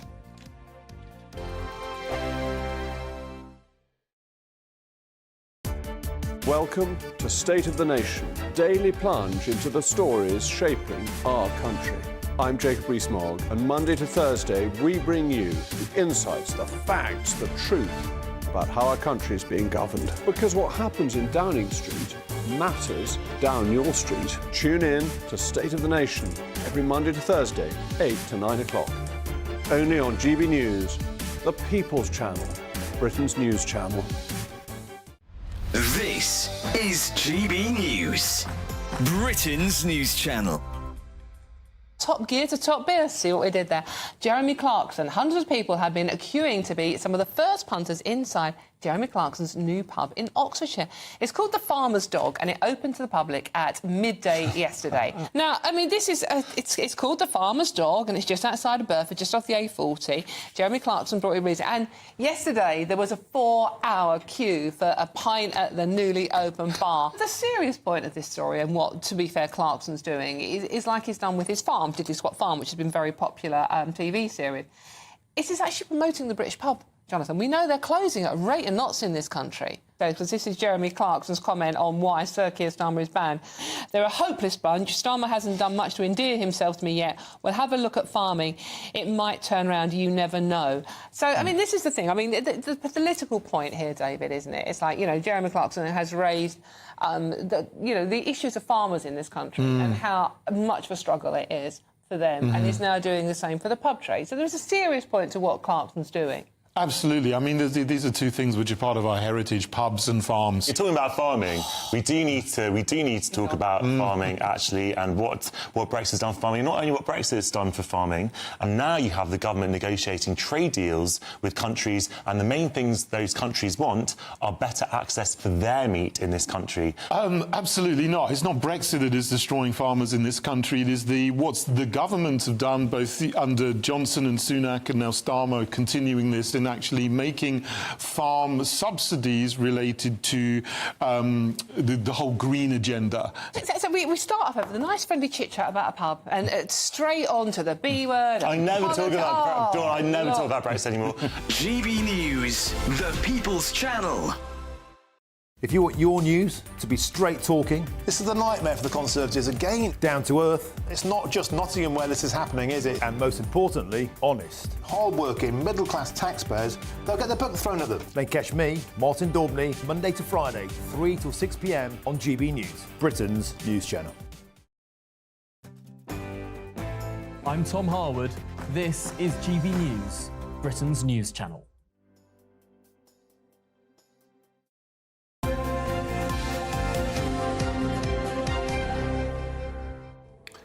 We've got Oscar and Don here with the newspapers. And the story in the Times, Don, which is once you get to become a certain age as a prisoner, you should really be sent to a care home to ease overcrowding. Yeah, not my view. Yeah, this is a Prison Reform Trust report suggesting that older prisoners, because of the overcrowding in prisons, should be placed in care homes. To be clear, they're talking about over 50s. Over 50, which is not exactly ancient. Yeah. And let's be honest, I mean... Stop it, you! Unnecessary from the left over there. Any case, so we're talking about over 50s, which is not exactly ancient unless you're Oscar, who's not going to live to his next birthday, let alone 50. But the number of prisoners aged over 50 in England and Wales has nearly trebled. But most of them, Isabel, are in there for historic sexual offences. So, care homes, which are already on their knees in any case, so old people in care homes are suffering, now potentially have a sex offender sharing their sort of like... also a problem of beds in care homes, hence why the hospitals are full. Yeah. Since when are care homes suddenly empty? It doesn't make sense, but, you know, sorry, Gran, you might have a, historical sex offender in the room next to you. Yeah, not a good one. If there is a room next to you or a bed next to you, which there isn't in any case, that's mad. Yeah, OK. Yeah, so should care homes become prisons? One doesn't think so. There we go. Dawn, should we... Oh, no, well, let's go to an Oscar story now. Tubby troops get marching orders. This is in the Daily Star. I didn't know there was such a thing as a tubby trooper. Of course, or do you not see the trooping of the colour? Yeah, well, there's some tubby ones. weren't the horses either? They in the band? So, I mean, I find the word tubby quite funny. It's quite cute. Yeah. But anyway, serious point. Putting that aside, it's around 940 troops have been medically discharged due to a severe risk of ill health from being so overweight, which is not ideal, you would think, for our troops. Slightly concerning. I think it probably extends to society as a whole. We're all a bit tubbier. We all struggle with our weight a bit. Yes, we struggle with our weight. I get that. If I was joining the forces, I would come in at my weight and they'd say, oh, you're too big for us, so you shouldn't be that size. I don't understand how you can get like that being in the forces. No, do all the forces have particularly, like, can't they have kind of jobs that are quite... Office jobs for the bigger lad. Yeah, for the bigger lads. But you have to go through basic military training, even if you're sort of like, you know, in comms or something. Police officers, you see a few and you do think, like, I could probably leg it from you and you're not catching me, which I don't think is always, you know, these should be kind of the best of the best fitness-wise. Well, it's like being an athlete. I mean, you have to be able to sprint, you have to be able to apprehend people. Yeah. When you watch any of those fly-on-the-wall documentary programmes on Channel 4, Channel 5 and whatever, you wouldn't like to be running down a back entry trying to chase some 18-year-old like that. It's very, very difficult. And I do think there is an onus on you if you are a serving member of the police or the forces or whatever. Well, I suppose that your employers should be keeping you within tight rein, rather than... I mean, I wouldn't pass judgment because my cardiovascular health is shocking. Like, I can't remember the last time I went on a run or... Oscar. So, yeah. You've been eating a croissant today. Yeah, it's that kind of maybe... You could be slim, but your like, internal organs are dying. They're screaming for nutrition and vegetables. And I've got a phrase for it. My brother's like this. He's really slender and he does a lot of volunteering for the fire service. So he has to do regular health checks and he recently failed. He had just had COVID, but we've all been teasing him. We call him a toffee. Thin on the outside, fat on the inside. Fatty livers, not good for you. Let's talk, Dawn, shall we, about Matt Smith, of course famous for being a former Doctor Who, and also he played Prince Philip in The Crown. And he's taking aim at what? At trigger warnings. Trigger warnings on literally everything these days, from children's fairy stories to old-school dramas on TV. And he's been saying, look, just I'm not using his language. He says, look, you know, sort of, just make it stop, OK? The warnings are off-putting and ruin the chance for people to be surprised and taken out of their comfort zones, and then he uses a bad language. But the latest one, Isabel, I mean, you need to be of a certain age, so, Oscar, this doesn't apply to you, to remember it's Crossroads. Crossroads? It's been given a trigger warning in case you get upset watching it, Eamonn. You're kidding me. No, I wish I was. What's the upsetting bit? I wish I was. Sandy in his wheelchair? Well, no, actually, to be fair, it was one of the first to have a diverse character. Yeah. But the programme, in case you're young, Oscar, went out between 1964 and 1988. 10 million people watched it at its peak and was mocked for dodgy sets, dodgy scripts. It was fun. It wasn't meant to be serious, basically. But it's been warned because it's a trigger warning now because it's problematic language related to race or the casual sexism of the past decades. So was he referring specifically to Crossroads? No, he wasn't. He was talking about it in general. Imagine him defending casual racism and sexism, but... The two stories, I mean, he's mentioned in the story, but the two stories are together. Him having a go at it and saying, look, this is ridiculous. And then the latest one to be slapped with a warning if you're watching on a catch-up TV series is Crossroads. I think back, I try and relate this story. Was there anything ever scarred me from my childhood having seen, or should there have been a warning with it? And there's only one thing I can think of, and it's a Disney film. And it's a film called Darby O'Gill and the Little People. It's about Irish leprechauns, and it stars Sean Connery, right? And in it, there is the scariest scene, and honestly, folks, I'll say to you, Google it. Google Darby O'Gill, Banshee, B-A-N-S-H-E-E. And the most frightening, the Banshee comes to take the dead away from people's homes. So if you hear a Banshee outside your house, then there's somebody going to die in the house. And the illustration of this Banshee coming for someone who's dead, it's a long story, but anyway, that's what happens. Really scary. Wow. I remember an Indiana Jones film where somebody was lowered really slowly into boiling water or boiling lava or something, and as a child being absolutely terrified about that. But those are things that any child would be legitimately frightened of. They're meant to be Casper the Ghost. Warnings that for scarred adults. me. The opening scene of Casper the Ghost. To be honest with you, this is scarring me. The fact that Crossroads is actually coming with a trigger warning in case look, people, if you're offended by Crossroads, there is really no hope for you. I'm sorry.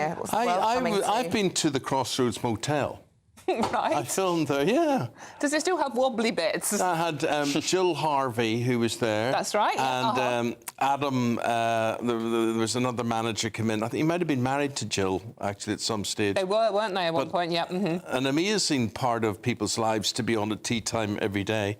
It was on tea time as well. Yeah, tea time. How could it be effective now? It's on tea time. Wasn't there a remake, a sort of comeback more recently? I have absolutely no idea what the show is or what you're talking about. They had to remake, but it didn't work. I always loved David Hunter's shirts. That was good. Well, we've got to say goodbye, folks. Thank you very much indeed for all of that. There'll be a trigger warning after 9 o'clock for everything we have. Right now, here's Craig with the weather. Looks like things are heating up. Boxed boilers, sponsors of weather on GB News. Good morning. Welcome to your latest GB News weather forecast from the Met Office. Well, today, most of us will see some rain, if not also some thunderstorms, but there will be a little bit of brightness around, and for all, it will be feeling fairly warm. So it's a wet start out there, especially across many northern and western parts. Some of this rain will be quite heavy and thundery, giving some fairly poor travelling conditions in places. Come the afternoon, there will be some brighter moments, especially across southeast England, East Anglia, and also parts of Northern Ireland. But for most of us, it's going to be a fairly grey picture, but a quite warm picture, fairly humid, especially down towards the south. We will see highs easily reaching the mid-20s. Into this evening, most of the rain will be focused across parts of Scotland. Here, again, there will be some heavy and thundery downpours in places, so a fairly tricky commute here. Further south into Northern Ireland, it's like a little bit drier and brighter moving in here too, and certainly a little bit drier across northern England and into Wales. But again, there still will be a few thundery downpours around. Best of the driest weather come the evening rush hour will be across parts of the Midlands, East Anglia and the southeast of England. Into the nighttime period, a lot of the cloud and rain gradually working its way eastward. So some clearing skies across Northern Ireland, Wales and southwest England. So here, a fresher night than last night, but further east, another fairly humid one. Temperatures in London probably not falling much lower than around 15 or 16 degrees. So a bit of a grey, murky start across many eastern areas. Again, still some outbreaks of rain, but the rain will be nowhere near as heavy as it will be today. Brighter skies further west, but that will be quickly replaced by some further showery outbreaks of rain moving in come the afternoon. So I think by the end of the afternoon, best of the brightness will be across the central slice of the UK. And for all of us, it will be feeling fresher, with highs in the south reaching around 22 or 23 degrees. A brighter outlook with Box Solar, sponsors of weather on GB News.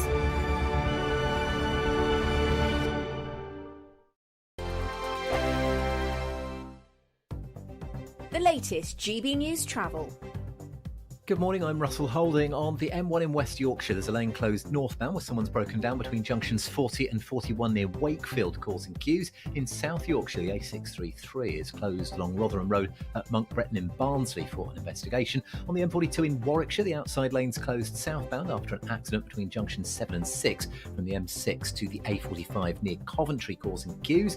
Train services are suspended between Corriton and Cardiff Queen Street because of a signalling problem. On the M25 in Hertfordshire, there's a lane closed anti-clockwise just after junction 24 at Potter's Bar after an accident, with queues back beyond junction 25 for the A10. And on the M25 in Essex, there are 2 out of 4 lanes closed anti-clockwise after an accident between junctions 29 and 28 from the A127 to the A12, with queues from junction 30. You can stay up to date throughout the day by visiting our website gbnews.com. This is your chance to win a £36,000 secret salary in the latest Great British Giveaway. That's like having £3,000 each month for an entire year. Extra cash in your bank account that you can do whatever you like with. Take a year off and keep it to yourself. You don't even need to tell the taxman, as it's totally tax-free. For a chance to win £36,000 in tax-free cash, text cash to 63232. One entry costs £2 plus one standard network rate message, or text bonus to 63232. 5 entries cost £5. The difference, it's fun. No, he didn't say that, Dave. I'm so surprised. I think there's an element of truth to that. Join me from 3 p.m. every weekend, only on GB News, Britain's news channel. I'm Bev Turner. Thank you for joining us on GB News, the People's Channel, Britain's news channel.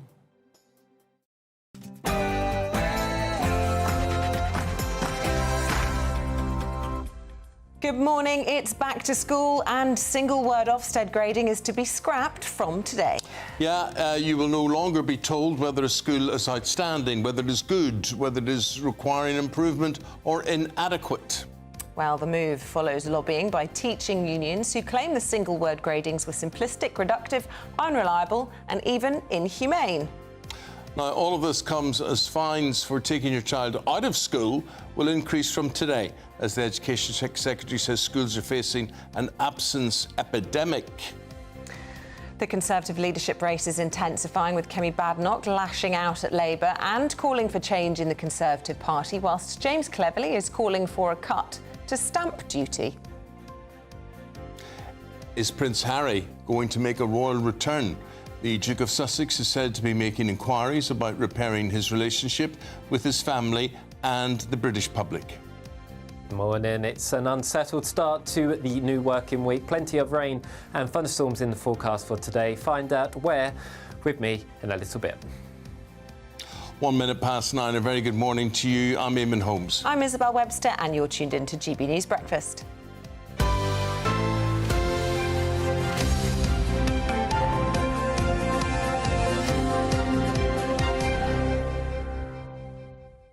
So here we are, it's back to school, start of the new academic year. Fond memories of those, or did you get the jitters before school? No, it was good memories. Always there was a new uniform, a new shirt, new shoes, something like that. Yeah, there was new classroom. And you wanted to know what your mates had been doing for the past 8 weeks or whatever it happened to be. Our holidays were longer in Northern Ireland. We did have... well, what 6 would we have, weeks 6 weeks? here, No, yeah. it would have been 8 Oh, weeks. wow. And for parents, this marks the day that fines for absences for holidays goes up. Yes, this is increasing to £80 if paid within 3 weeks, or £160 if paid within 28 days. Now, it comes as Ofsted grades are due to be more transparent.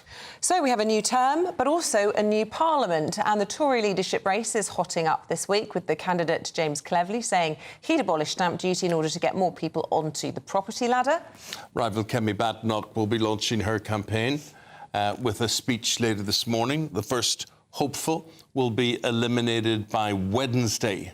Well, earlier we spoke to our GB News political correspondent Catherine Forster about it all.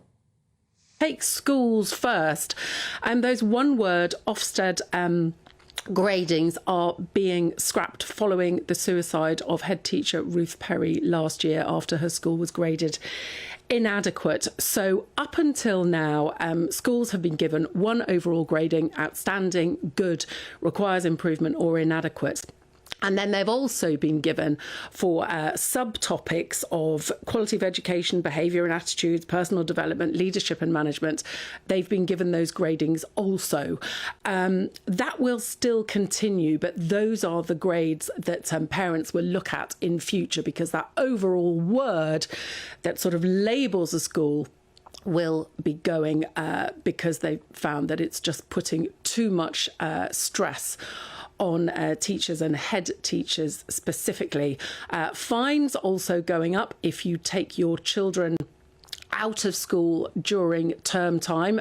Bridget Phillipson, the Education Secretary, has said there is an absence epidemic. Of course, that's not just people taking their kids out to get cheaper holidays, but it's also lots of children have mental health, anxiety issues, especially following the pandemic. And of course, you know, we were always taught, parents are always taught, every day of education is absolutely critical.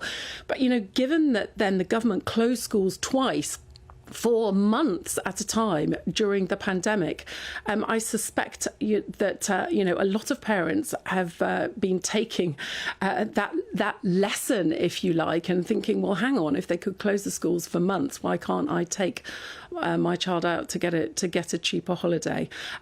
In terms of Westminster, MPs back today. The Tory leadership campaign hotting up because on Wednesday, one of the 6 will be eliminated. Another one will be eliminated the week after. So this morning, I will be going to leadership launches from Kemi Badenoch and James Cleverly. Kemi Badenoch will have a real go at Labour. She's got a way with words. She's quite combative. James Cleverly is saying we need to get back to our Conservative roots, also promising, he says, he wants to not just cut stamp duty, but eliminate it altogether. So a really big week in terms of Parliament.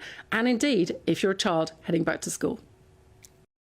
Catherine Forster with that. But we're going to stick now with the educational theme. Yeah, because a new pathway is being launched in Greater Manchester today. This is very interesting because what this is doing is encouraging pupils to take up an alternative to university. Yeah, it's called the Manchester Baccalaureate, and it will see students gaining technical qualifications, which are, of course, valuable to them, but also will be desirable to employers in the region, as Sophie Reaper reports. GCSE results day. Less than 2 weeks ago came one of the most stressful days in the life of any 16-year-old. But by next summer, this day could look very different indeed for some pupils in Greater Manchester. That's because as students return to the classroom today, many in this part of the country will begin their Manchester Baccalaureate, or MBAC. The MBAC is an equal alternative to the university route. It's a path to all the amazing jobs and opportunities we've got in a city like ours. At the moment, the kids can see the skyscrapers, but they can't see that path for how they go there and how they work there. The MBAC aims to give students a qualification that employers in Greater Manchester value most, helping young people to build their careers whilst also boosting the region's economy. The university route is pushed on almost everyone within the country and especially within Greater Manchester, but 2/3 of young people don't follow that route at all, and so they're kind of left in the dark of where to go and what to do with their future. For many pupils, academia and university isn't the right path, but now the MBAC could give them the technical route they actually need. I always hear all the time, I want to do an apprenticeship, I don't want to go to university, but there's just no routes. So I think having a system that will actually impact like the local young people and that will actually be useful and practical and also local to them as well is just going to be so beneficial for us all. From today, MBAC pupils will study specific subjects linked to certain skills. Then, when they turn 16, they will take BTECs or T-levels, which will act as a springboard for their future career.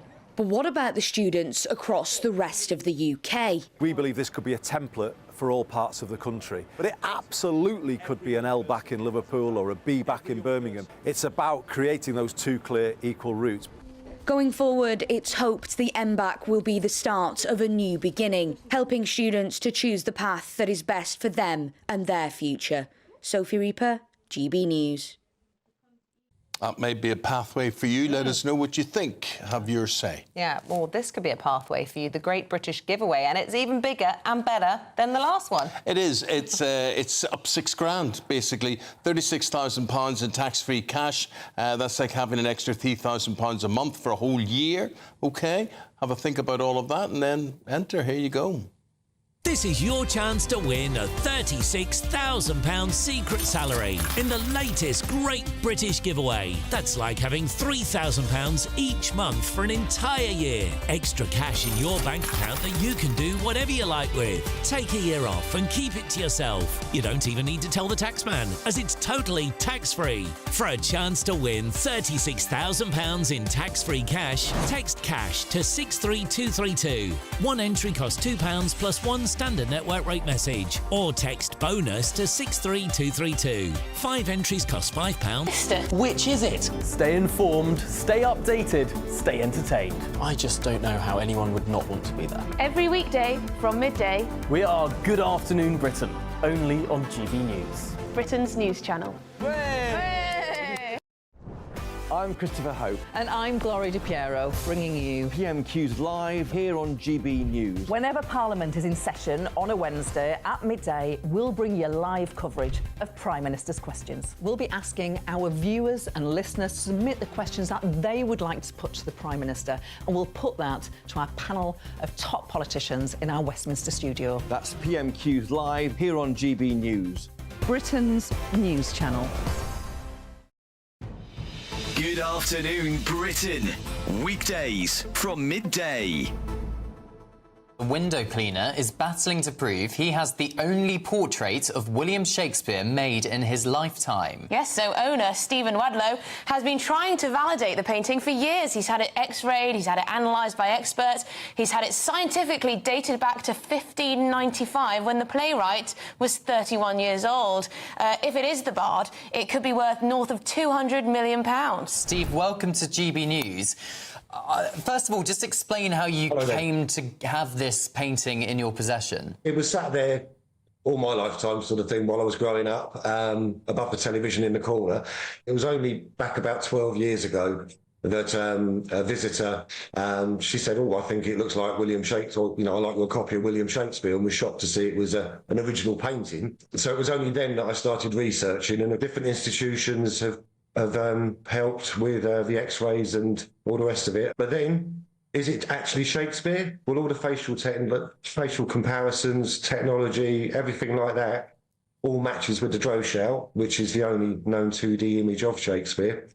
And who do you go to find that out? There's a suggestion in the Sun's write-up of this story that you've been struggling to be heard in the academic world, the lofty art world. It's all a bit snooty. Yes. It's about who you know, and you're a tradesman. Yes.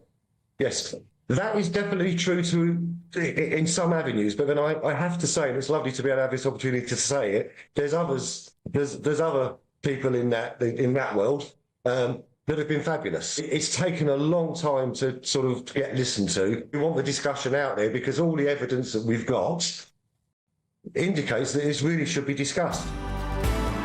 GB News, the People's Channel.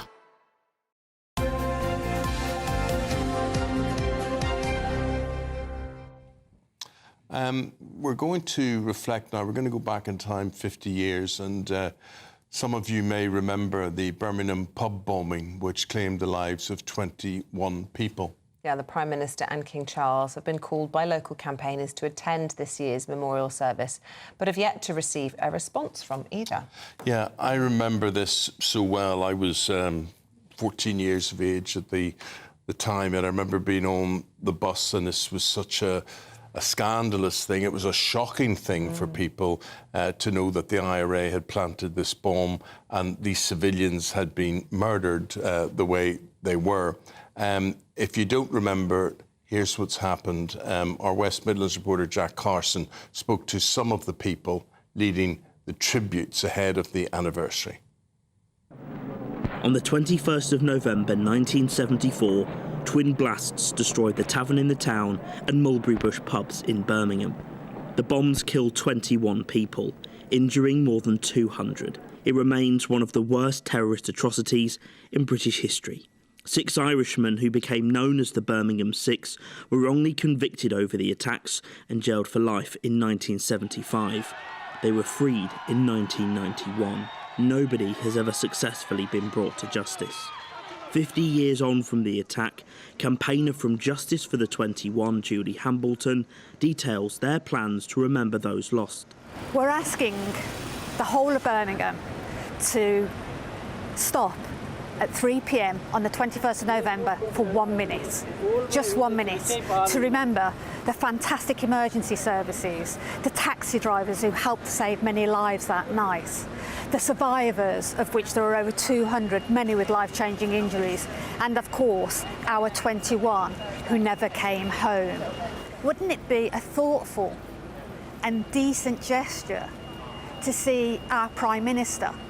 Wouldn't it be even a greater gesture for our King Charles to be present? A Labour Party spokesperson confirmed the Prime Minister would not be present at the event due to a diary clash, but it's reported he's asked West Midlands Mayor Richard Parker to attend on his behalf. We have called upon the council leader John Cotton and also the Lord Mayor of Birmingham, who we know is a great supporter of ours, to help to champion the 50th memorial, where we would like them to help to bring to the table Aston Villa Football Club, but also Birmingham City Football Club. And we have the support of their fans already. All we need is their management at the table. We have Birmingham City's management. Where's Aston Villa's? Julie lost her older sister Maxine in the attack, who was just 18 years old at the time. Continuously calling for a public inquiry to get justice for those killed, the bombing has had a profound effect on her. Every day I wake up and I think about Maxine. Every day I think about all the 21. It's a trauma that never goes away.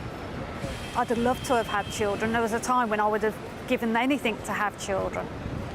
But I chose not to have children because the thought of losing a child was too much to bear. every memorial is difficult because you're taken back there, but that should not mean that they should be forgotten. They should never be forgotten. Whilst the fight for justice goes on, campaigners hope this city can come together in November and fall silent to remember the 21.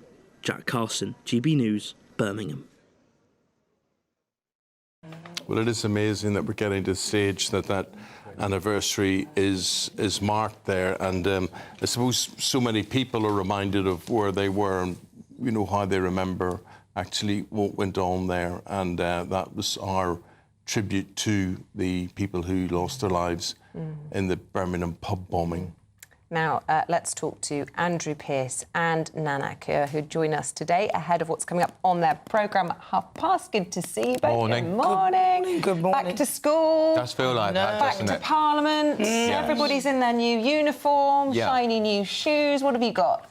Well, we're talking about should Ofsted really be getting rid of that single word grading for a school? This is on the back of the tragedy of the head teacher who took her own life after her school went from doing very well to very poorly.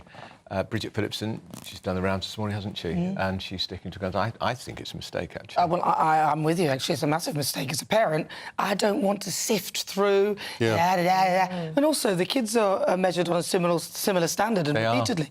So, you know, it's a one letter as opposed to one word. I think it's all a bit sort of lily-livered, not being awful. It's very sad that somebody took their life. Many kids take their lives because of the exams. That, I don't think you can... Well, maybe the marking process needs to be changed, but whether or not the results and the way it's graded is changed is another debate. But this is all in reaction in relation to the lady who took her life, who was a school teacher, and for the report to brand the present grading system as inhumane, I think that's a bit strong. It is. It is. No, I think, and the last government were looking at it and they were amending it and fiddling with it, but they weren't going to get rid of the single word grading. Also, they're going to war on parents who take their kids out of school for a holiday. And some of them do that because they can't possibly afford to take the children on a family holiday. I'm going to bring up this question. What right have you got to a family holiday? You know, when you want it, where you want it, whatever. You know, the school is off 6 weeks in the summer or whatever. That's when you take your holidays, not when you want to take them. It's when the school wants you to take them. What if the teacher decided that they can't afford the holidays? But they don't. But teachers take days off all the time anyway. I mean, this is like a PCN, isn't it, sort of thing, a penalty charge notice. Where after 28, if you're paying 14 days, it's half price. 28 days, then it doubles. But the teachers aren't going off and taking, we're going to have 2 weeks holiday because it's cheaper. They're not doing that. But some parents will be feeling rather aggrieved when you consider how many strikes we had last year. Oh, absolutely, and also everyone's talking about back to school, but actually show me a school that's open this morning. It's blooming inset days everywhere, which, you know, teacher training, etc. But I've also got to talk about Prince Harry. Is he coming back? Will we have him back? Do we want him back? Harry. He's not coming back. He's got the paperback version of his book Spare coming out in a couple of weeks. Oh, I'm sorry, the cynic in me says that. But with no update on it. Garnering a bit. There's no update, but he's still got a book coming out. He wants to sell more. I think he'll come back if his marriage ends. And I think under those circumstances, we'd probably welcome him with open arms. Because his children are American now, aren't they? They're going to school in America. I think it's very complicated for him. Whether he could possibly, because of the children, because of his wife, because of where his life is in America, he's made his bed. He's going to have to lie in it now. He has. And would Prince William? He's the next king. Want him back? I think, honestly, I think only if there was a tragedy for Harry, you know, the end of his marriage, heartbroken, comes back, licks his wound, says, I'm sorry, and they would probably be able to... The Duke of Windsor, who abdicated back in 1936, was often, I hate that expression, reaching out, but trying to build bridges. He wasn't allowed to. No, I think Harry's in trouble. What did the Queen say? You can't be half in, half out. You're royal or you're not royal. Yeah. So, yes. I do think the lad, I mean, when we think back to when he met Meghan and they came and I think they visited Nottingham, first of all, I remember being on this show and we were looking at the live pictures coming in.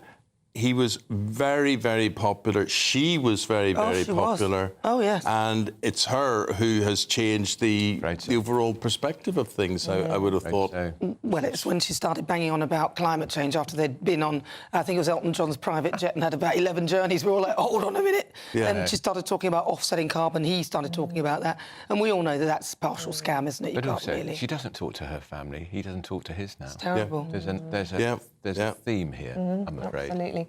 Andrew, everyone heading back into Westminster. Yeah. And we're going to be hearing from Kemi Badenoch in your time, I think, this morning, and then James Cleverly at midday. So it's all hotting up. Who do you think is going to be the first one knocked out on Wednesday? I would think Mel Stride. Yeah, I think Mel Stride, yeah. He was the Work and Pension Secretary. He did more probably in radio, TV interviews, regular on GB News, but I can't see where he's going with this. The odds for him are 33 to 1. Yeah. He's out. Don't waste your money on a wager. Not even worth an outside bet. My outside bet for the Tories to win, Jenrick. Robert Jenrick. People don't know him very well. He was the immigration minister, quit Rishi Sunak's government. I think it could be him. Dull. I mean, well, he was Robert Jenrick, wasn't he? But then so's Keir Starmer. Dull is an understatement. Well, Priti Patel's all right, though. I think Priti Patel's quite feisty as well. She could do a good job. Do you think that Robert Jenrick's epiphany is genuine, or does he just have ambition? What politician doesn't have I huge suppose, ambition? but I mean, he's done such an about-turn from being a Remainer, an ally of Sunak, and now he's doing these American Trump-style rallies yesterday with the sweets and flags and the music. Well, we'll press I mean, him on Suella Braverman doesn't believe it at all. No. She thinks he's you know... I don't know. I think he did quit the government with regard to immigration, though, didn't he? He actually put he was aligning himself for leader at that point, but a lot of them wouldn't have done that, and he did do that. So he had the courage of his convictions, so he's got to be respected for that. He's running quite a slick campaign.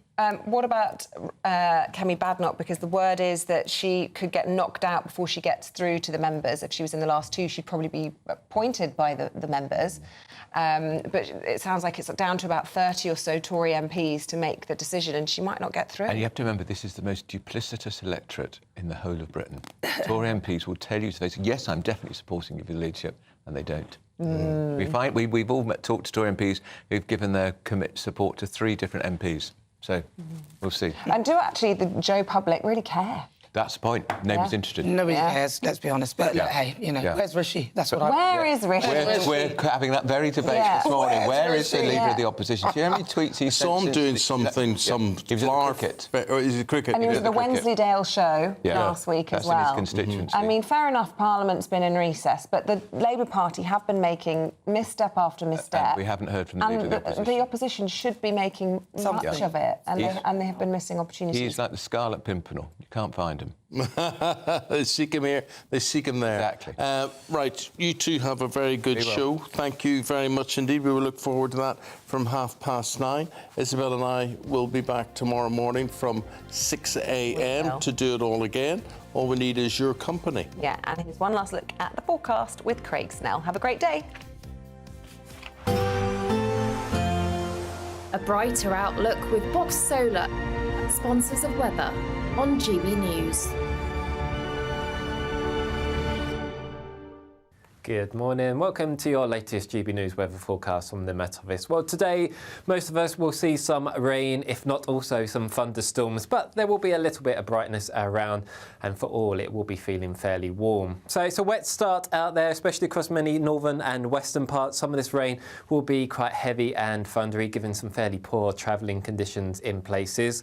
Come the afternoon, there will be some brighter moments, especially across southeast England, East Anglia, and also parts of Northern Ireland. But for most of us, it's going to be a fairly grey picture, but a quite warm picture, fairly humid, especially down towards the south. We will see highs easily reaching the mid-20s.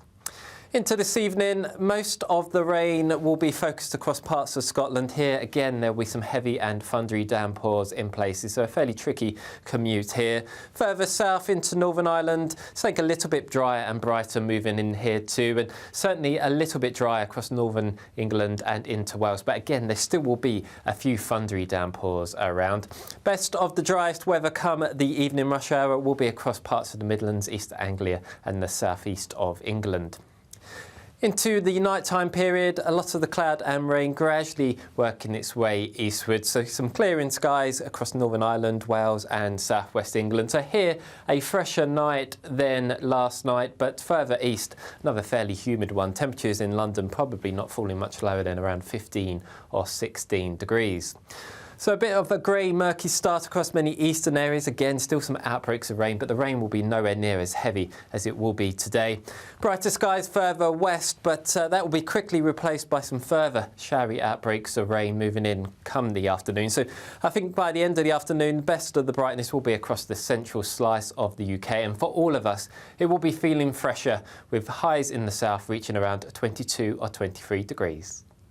That warm feeling inside from Boxed Boilers, sponsors of weather on GB News.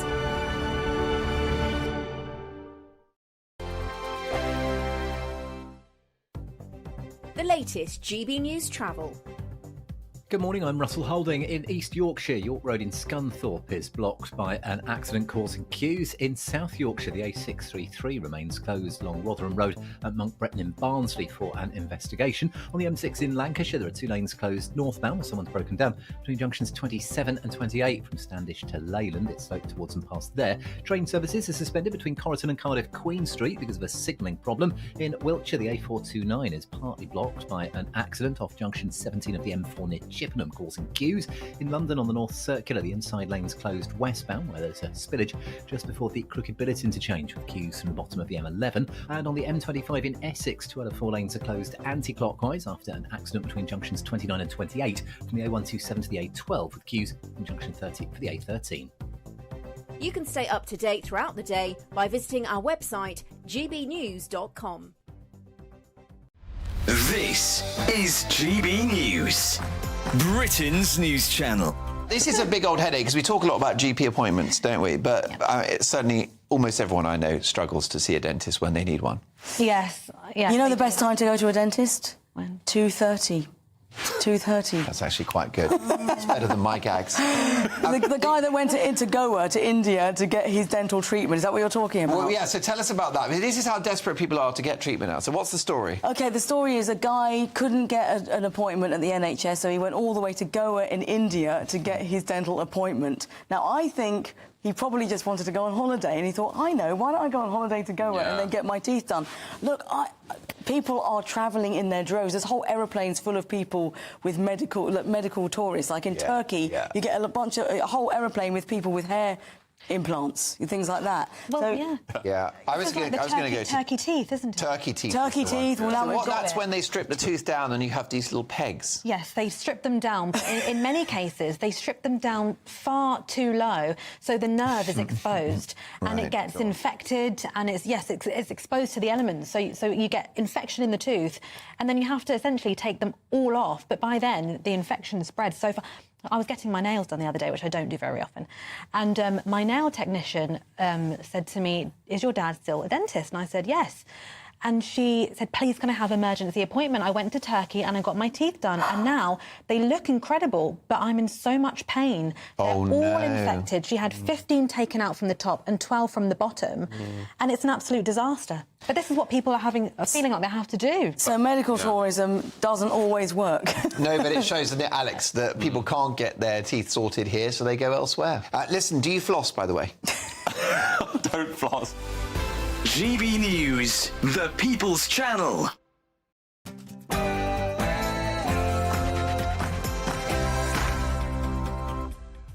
Good morning, 9:30 on Monday the 2nd of September, live across the UK. This is Britain's Newsroom with Andrew Pearce and Nana Akua.